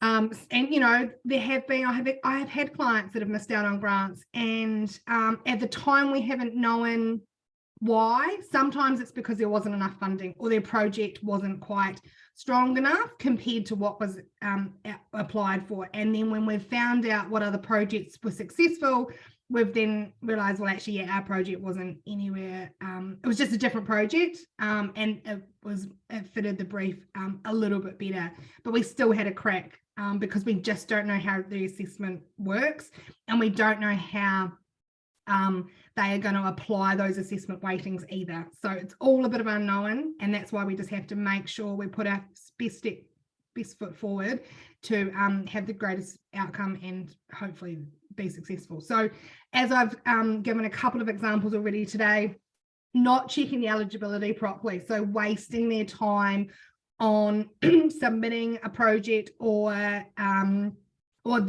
themselves not being the right type of entity. Sometimes if you're operating as a trust, you can't apply for grants. Sometimes if you're a cooperative, you can't apply for grants. Some grants require you to be a not-for-profit for that particular program, so a private business can't apply. All of those sorts of things. So I always say to people, read that eligibility 4 times over. One day, read it the next day, see if you come out with the same outcome, and be doubly sure that you as a business are eligible, that your entity structure is eligible, and that your project is eligible as well, in terms of the size of your business, the size of the project, the components of what you're wanting to have funded. If, for example, the grant program says you can't fund staff costs, and we have staff costs in our budget, it's just going to be thrown out right from the beginning. As I've said, project not suitable, so not quite what they were looking for. And this is where it's also really important, excuse me, to contact the grant providers. There'll be a contact person to at least run the project past them. I've done that on a number of occasions, just to get clarification. And in some instances, they are very basic with their information. And they won't say neither here or nor there.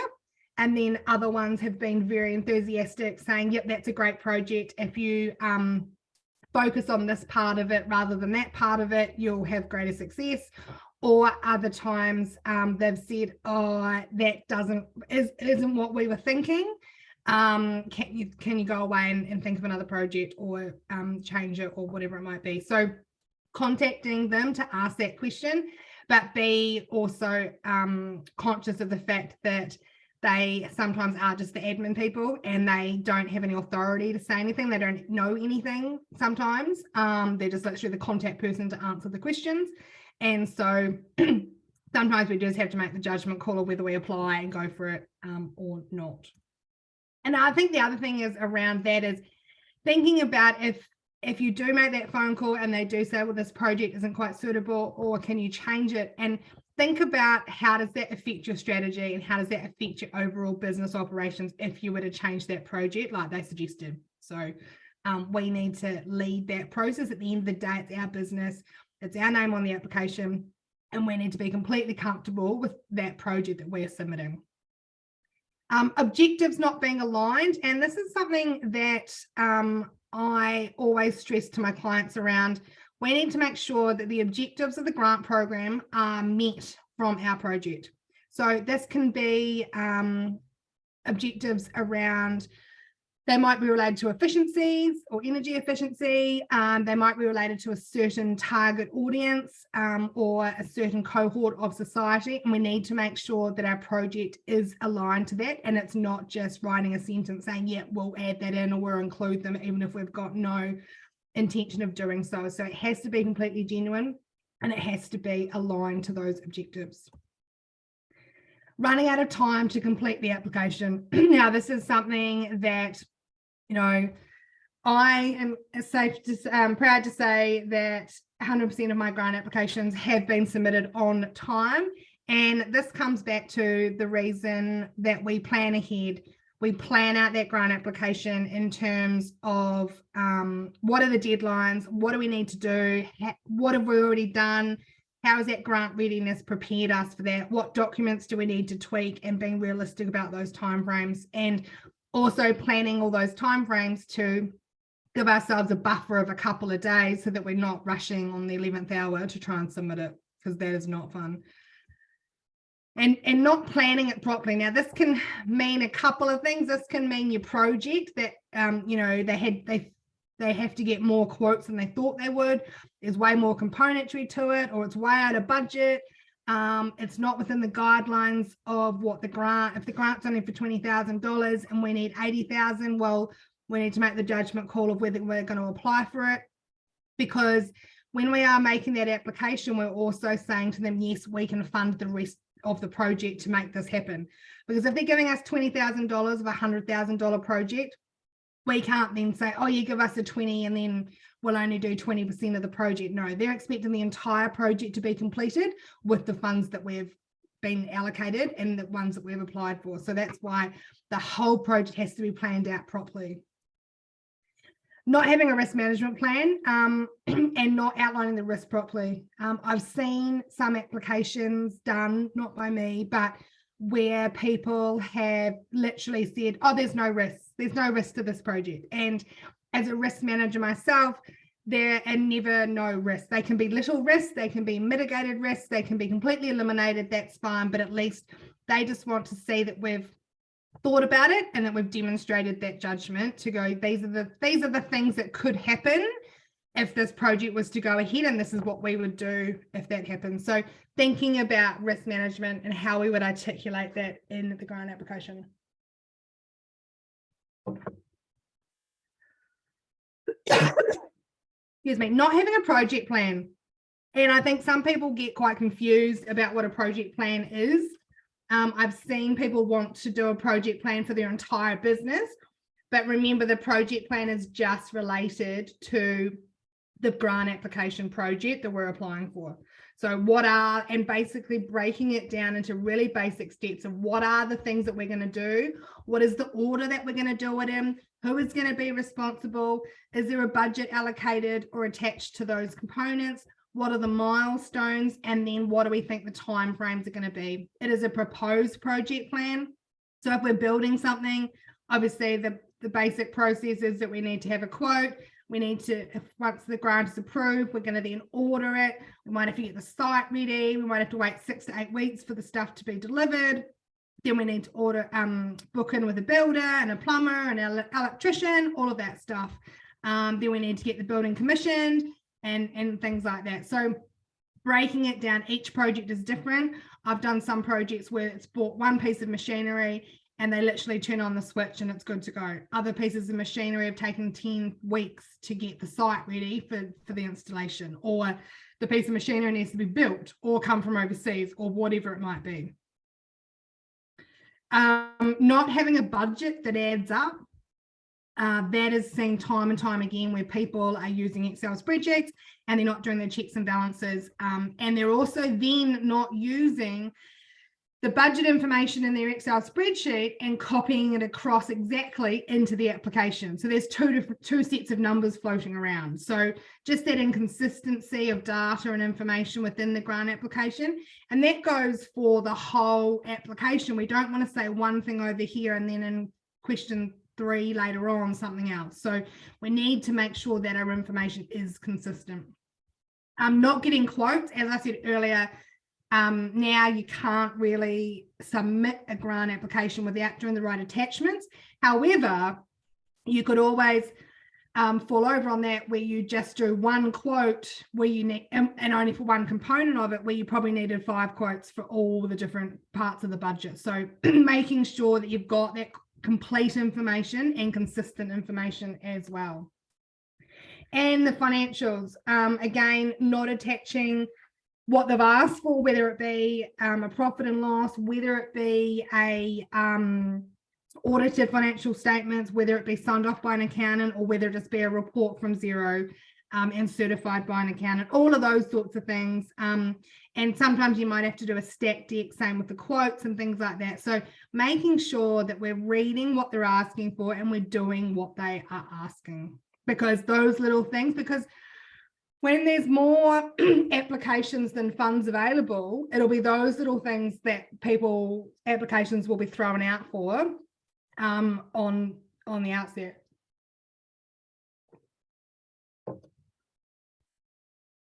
And this is a really key, seems really simple, but not answering the question that is asked. So making sure that you are answering what they ask. And as I said before, rewriting the question into the start of your answer. If it says, what is this project?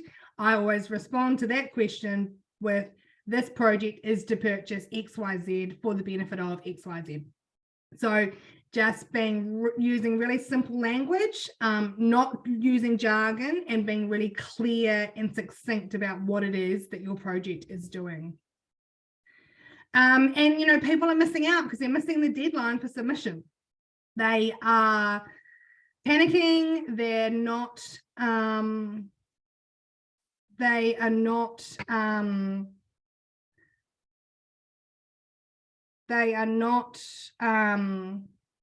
planning properly, and then they're getting bogged down by it, and they're also not checking when the submission date is, and also not realizing that there has to be a portal with a login. I did a grant a couple of months ago where you had to create your login portal 3 days before the date of submission. So if we hadn't have read that in the guidelines, we would have come unstuck, because they actually had a manual approval to let people actually create a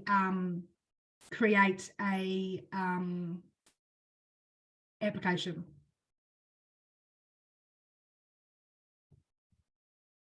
So a couple of other things that people are missing out on is writing too much or too little. So linked with answering the question, but I remember going through a grant application with a client, and I said to them, well, what would you normally write for this particular question? And it had a limit of 500 words, and they were just going to write one sentence. And straight away, I think I realized that that was one of the reasons why they hadn't been successful writing their own grants, because they weren't writing the information. Yes, they were answering the question, but they literally wanted to answer with, yes, we have a risk management plan, rather than outlining the risks. So again, answering the question, watching the word limits. And what I do for my grant applications is we start it in a Word document. So we basically duplicate the application form into a Word document table, and that is shared with the client, where we update that and I put in there the word limit. So we can brainstorm and end up with more words. And then at the very end, when we're ready to copy and paste, we know that we've got 500 words, because if we use the word count function in Word, we can just copy and paste and we don't run the risk of having any words cut off. Be rest assured that if there is a word limit of 500 words, I will be using 499 of those words to get across our point and answer the question, because in a succinct way, but making sure that we are comprehensive and we're utilizing everything that's given to us so that we can have a successful outcome. And again, writing too much. So they have stopped this a little bit because of the automatic cutoff of the word limits, but sometimes it will say the word limit, but it won't automatically cut it off. And sometimes they will recognize that, hey, that's way too many words. So we just need to be careful around those limits and answering the question that they have given us. Not attaching the right supporting documentation. So what I mean by this is some applications will specifically ask for a business plan, a financial statement, a risk management plan, a project plan. Some will ask for none of that, and you'll just have to answer some questions. And some will say, do not attach anything extra. We won't use it in the assessment.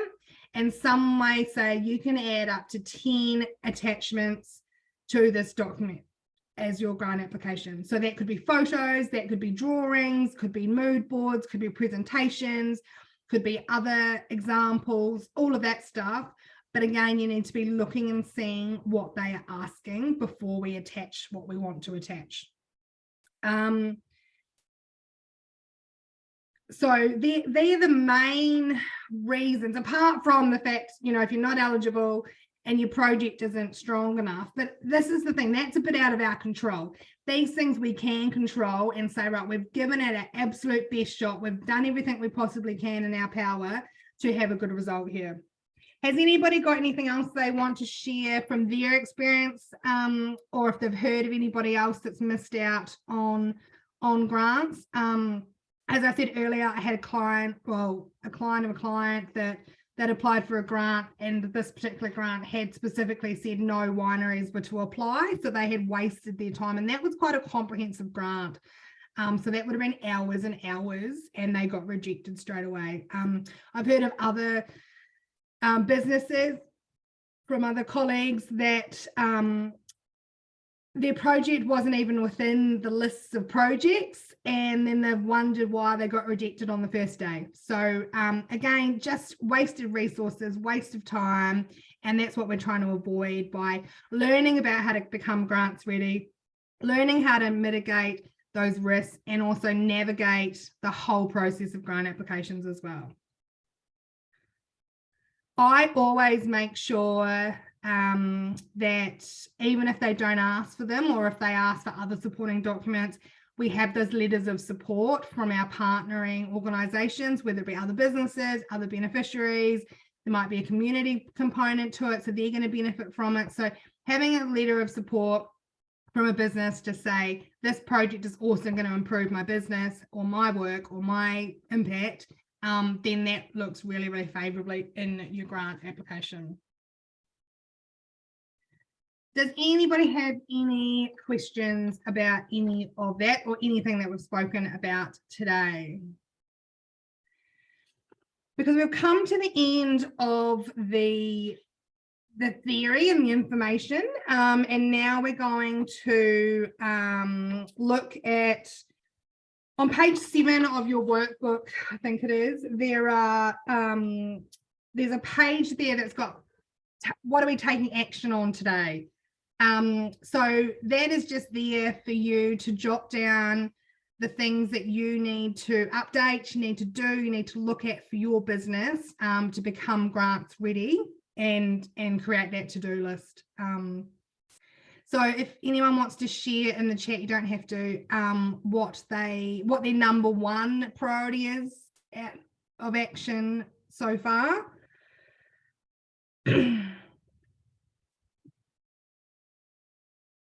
And then we're going to move on to some real life examples. I'm just going to talk you through some different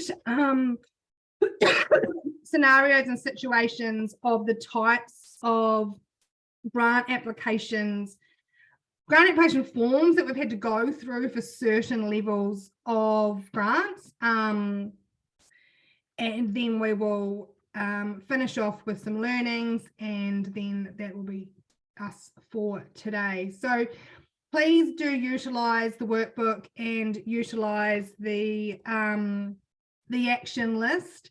And actually, before we move on, does anyone want to share their brainstorming of their $20,000 business grant challenge? So if you had $20,000 in your business as a grant, what did people have on their wish list that they could spend $20,000 on? Anyone got anything to share in the chat?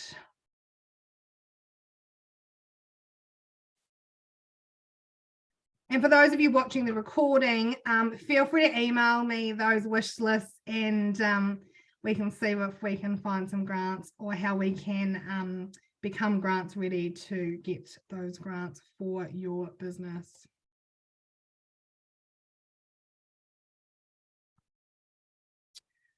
Cool. So as usual, there's plenty of opportunity to ask any questions in the chat. Kylie wants you shed for storage or an office space. So yep, $20,000 would go a long way to either of those. Thank you. Jess, employees, software, equipment, and research, definitely $20,000 would go a long way there as well. So good brainstorming. I think it's a good exercise to do every now and again.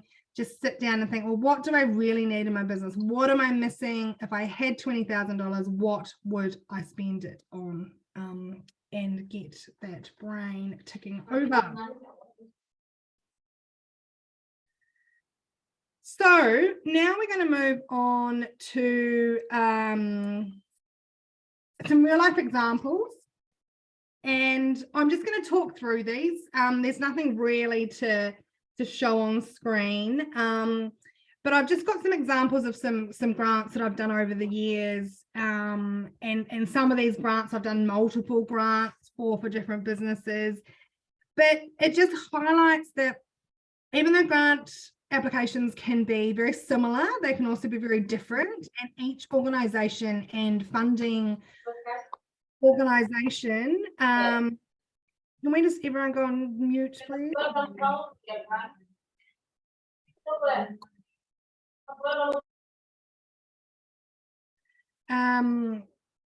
So, you know, I've done a grant for businesses to apply for a business plan, and it was a $5,000 grant, cash grant. They didn't have to contribute any money towards it, and they did have to work with a local supplier, a local consultant, as part of the, you know, the whole grant program was around supporting local. It was a state government agency grant, and we probably had to answer about 5 questions.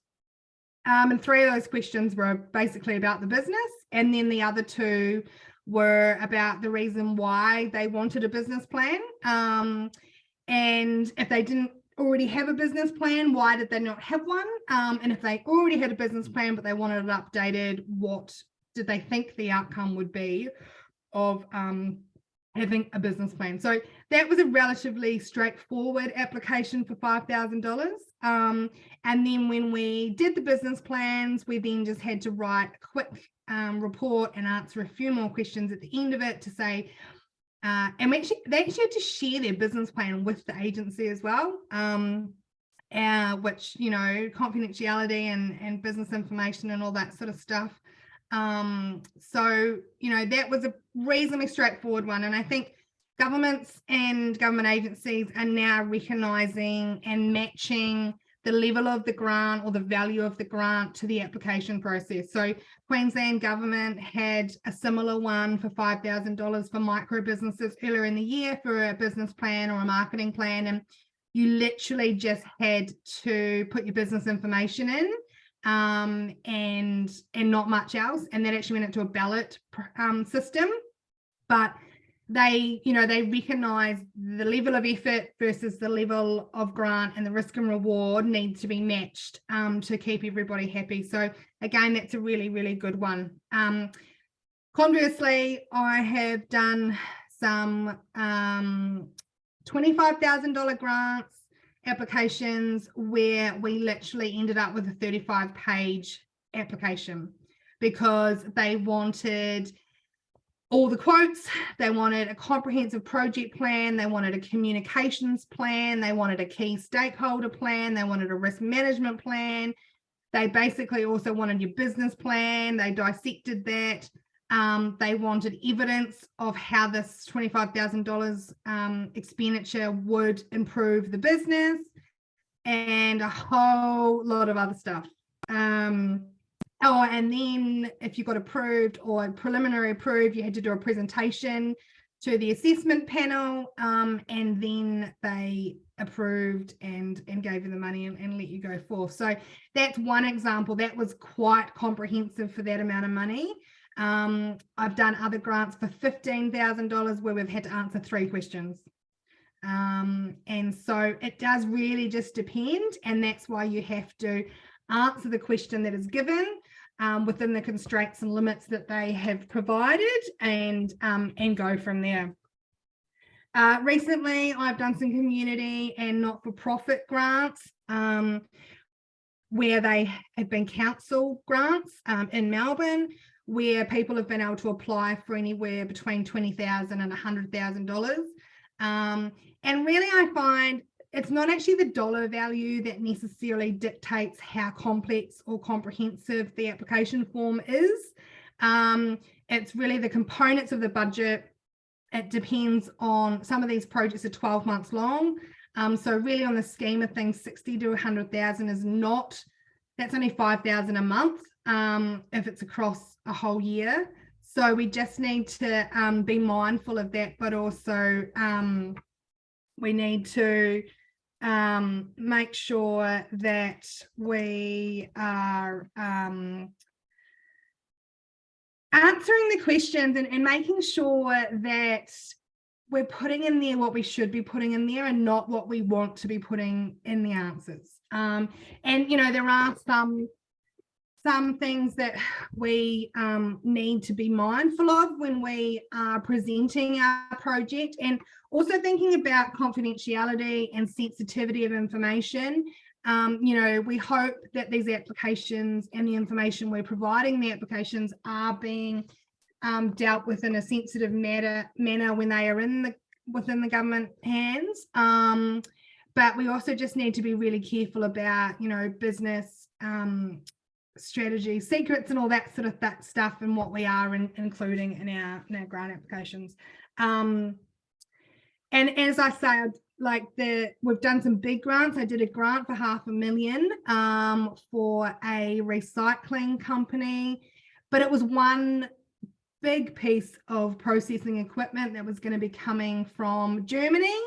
So even though it was a large grant dollar-wise, the actual application was all centered around that one component of equipment, and it was going to improve the efficiencies. And then we had to talk about how that was going to impact the efficiencies on business, on customers, on clients, on suppliers, on our overall offering, and how they could ramp up production, but then also have to work out how they were going to get more raw material, and then also make sure that we had end users that were demanding the product as well. So doing these grant applications really make people think about the strategy, the end-to-end process, and how they're all going to fit into the overall business strategy as well. So One real life example of a grant application form, I've got one sitting here in front of me. It's 19 pages. There is a lot of guidance within that application form. So for example, they've combined the guidelines and the application form into one for this particular one, which was really, really useful, because what I do is I print these off and scribble over them and read through it again. So being able to go back to the eligibility criteria and not have to try and find it on the website, and being able to tick off, like, have we read and understood the program guidelines? Yes. Are we able to demonstrate alignment between our project and the aims of the program? So that's the objectives that I've been talking about. For this one, it's not-for-profit organisation only. No one else can apply. But that not-for-profit organisation has to be incorporated or has to be auspiced. I've mentioned auspice in passing a couple of times in this masterclass. That's basically for a not-for-profit organisation that doesn't have the financial capability in its own right. And so finding another organisation that can deal with the finances and take responsibility for large amounts of cash is utilised. And that will quite often be a requirement from the grant funders. Delivering the project within a certain location. So for this one, it's a local council, and the project has to be done in that area. So that's why it's important to understand what local councils you are operating in, where your base is, your head office, but then also where you're doing other stuff as well, because the council level, you may be able to apply for multiple grants depending on the eligibility. So this one, the project had to be delivered in the local area, but the organisation didn't have to be based in the local area. Being able to demonstrate financial viability. So this one, we had to submit the financial statements for the last 2 years. They're also making sure that we don't have any outstanding debts or previous grant outstanding monies or reports to the council. Because, you know, if you haven't gone through your requirements and your obligations from previous funding, they're not going to look upon that very favourably to give you any more funding. And making sure they have the appropriate type and level of insurance for the activities that are subject to this grant. So again, there's a lot of risk factors in there that the councils, the grant funders are putting the onus back on you to make sure that you have all of that stuff, and all of those things they have asked for and required in the application. Then it just goes through and asks for the organisation information, the ABN number, asking about GST, the industry that it's in. This one has asked for its financial annual report, its operating budget, so that's your current operating budget. And because this one's a not-for-profit, it's also asked for the minutes of the last meeting, the AGM as well. So these things, you know, we have them on file, we know they exist, but do we know where they are? So this is why I stress that we want to be grants ready to make it easier when we are making these applications. And in this application, it talks about the auspice. This client didn't need one, so we don't fill that part out. And then we get on to asking about what the project is. And here we've got only 150 words to provide a summary of the project. And we have 100 words of what does your organisation do and what is your purpose. So this is why we need to be aware and know what we're going to write for these things, because this is exactly what's in the grant applications. We need to know what type of project it was. We had to put in the dates of the project, so the start and the end date. And you also had to be careful here where you read the guidelines of how long the assessment process was going to take. And they normally give an indication. They normally say assessment will be finished or outcomes will be communicated in 8 to 12 weeks. And so then we would do our proposed project plan from 12 weeks onwards. So again, it is a proposal, but we just need to line those up to make sure that we are looking at it correctly, and that they're not thinking, oh, hang on, have they already started this project? Or what are they doing? Or that doesn't seem right. Then they're asking us for the project details. And for this particular application, we had applied for a similar project for the same organisation. So there was a bit of copying and pasting that we could include in both applications. That was really good and efficient. Knowing who's going to be involved. So is it volunteers? Is it other businesses? How many staff? Who's going to do what? Being able to articulate that and answer that is really, really important. This one being a community arts project and a not-for-profit, there's a lot of questions around who's going to benefit and the demographics, right down to the age of the people involved, and talking about gender equality and how they're going to address that. They're then given one opportunity for one file for supporting documentation. So this is an arts and culture one. They've given some examples of what you could include, but you could only attach one document. So again, it's those little things that we need to be mindful of and check, because if we have 6 documents and we go to submit and we don't realize that, then we have to go back and combine them into one document, or miss something out or leave something out. So just need to, get all of that sorted up front. And then they're asking for the financials. How much is this project going to bring in revenue-wise? Why is the funding needed? And what's going to happen if the funding isn't approved? For this particular one, it was moving from, it was compensating some volunteers and paying market rates for some stuff that had been previously donated. So trying to create and move towards a more sustainable business model and being able to grow in the process as well. And then they're asking for the budget for the project.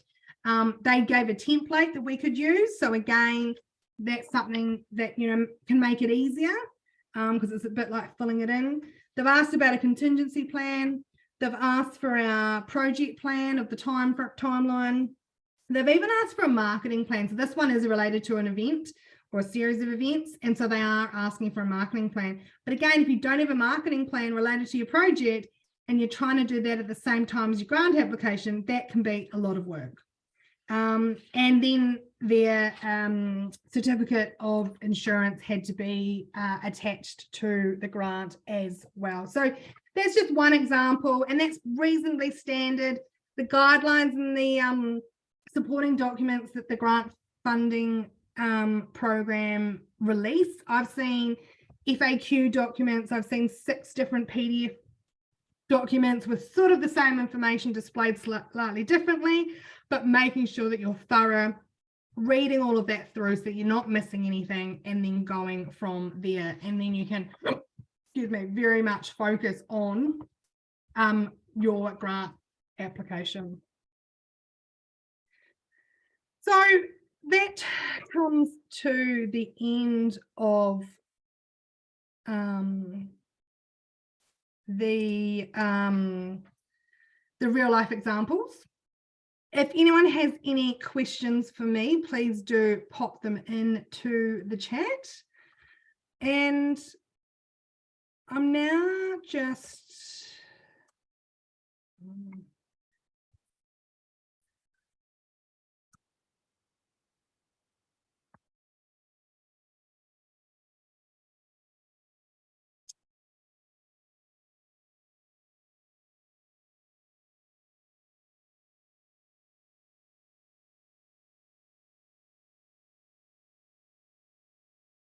so these were just the examples that I was just talking through, showing the different types of grants that are available and have been available and are available and will be available.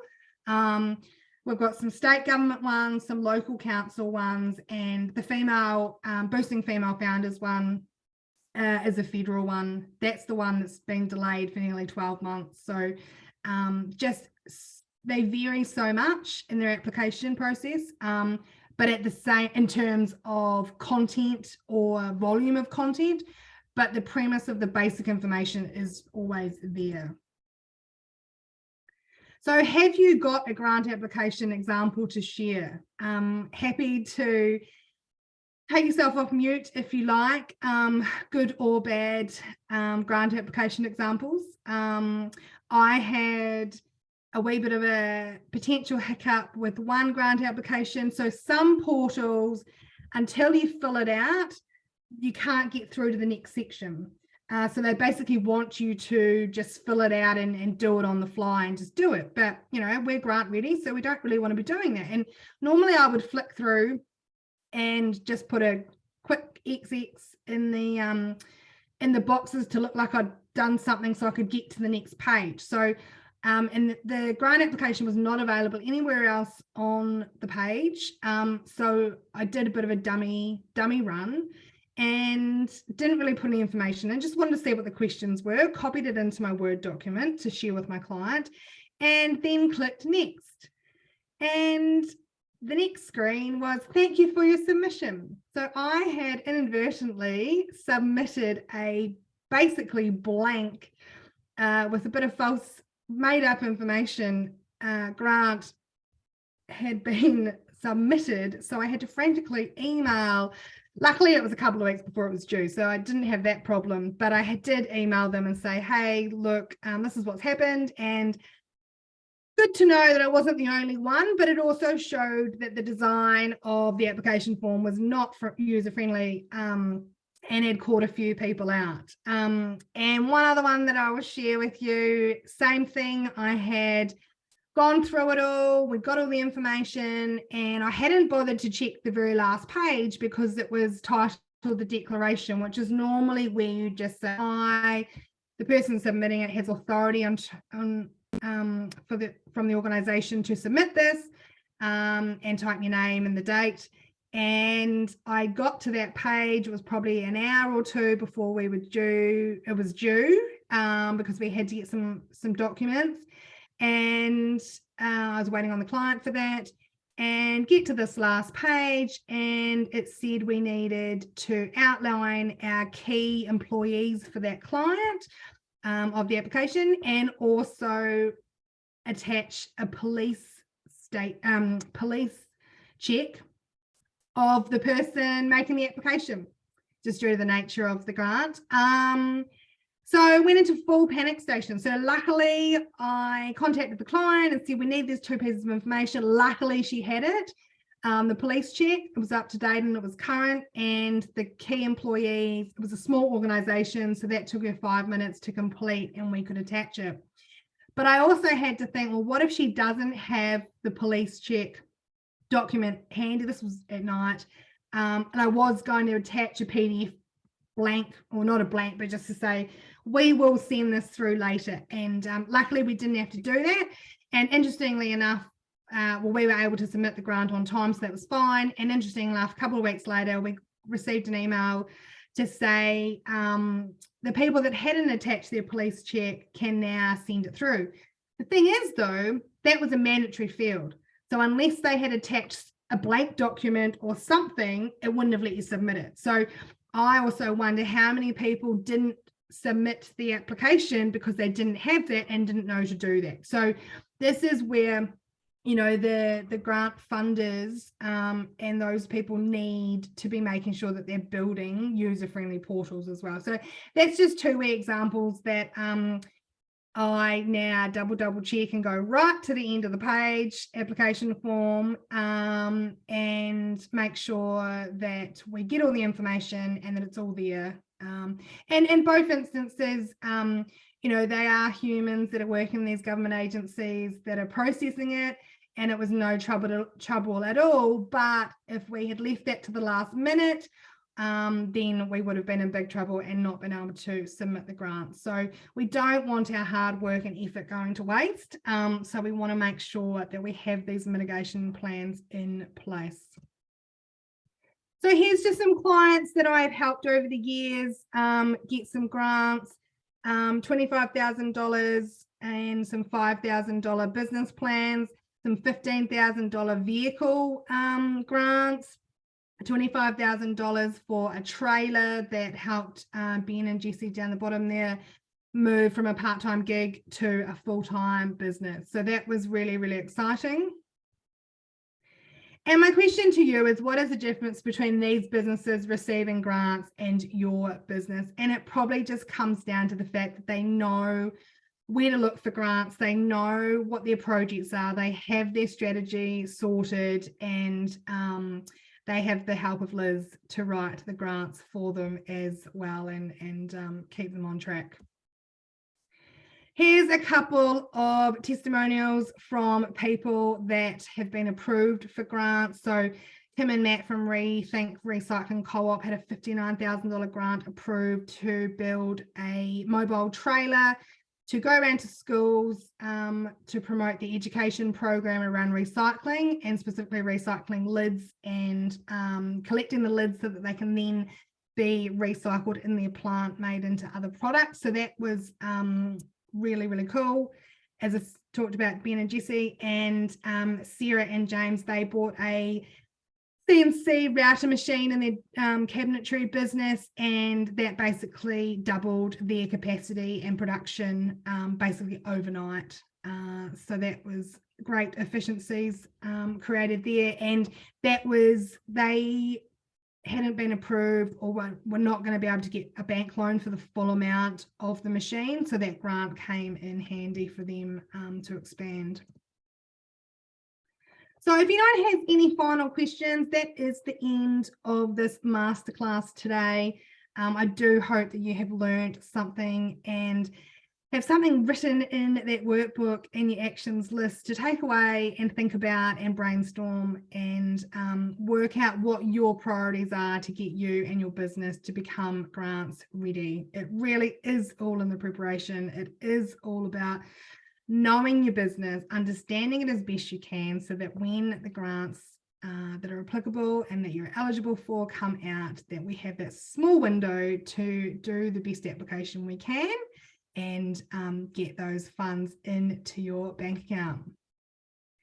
So if nobody has any questions, this is my free Facebook group that is going to be soon called the Grants Club Community. I just haven't updated that quite yet. We're in the midst of rebranding from the Efficiency Coach to the Grants Club.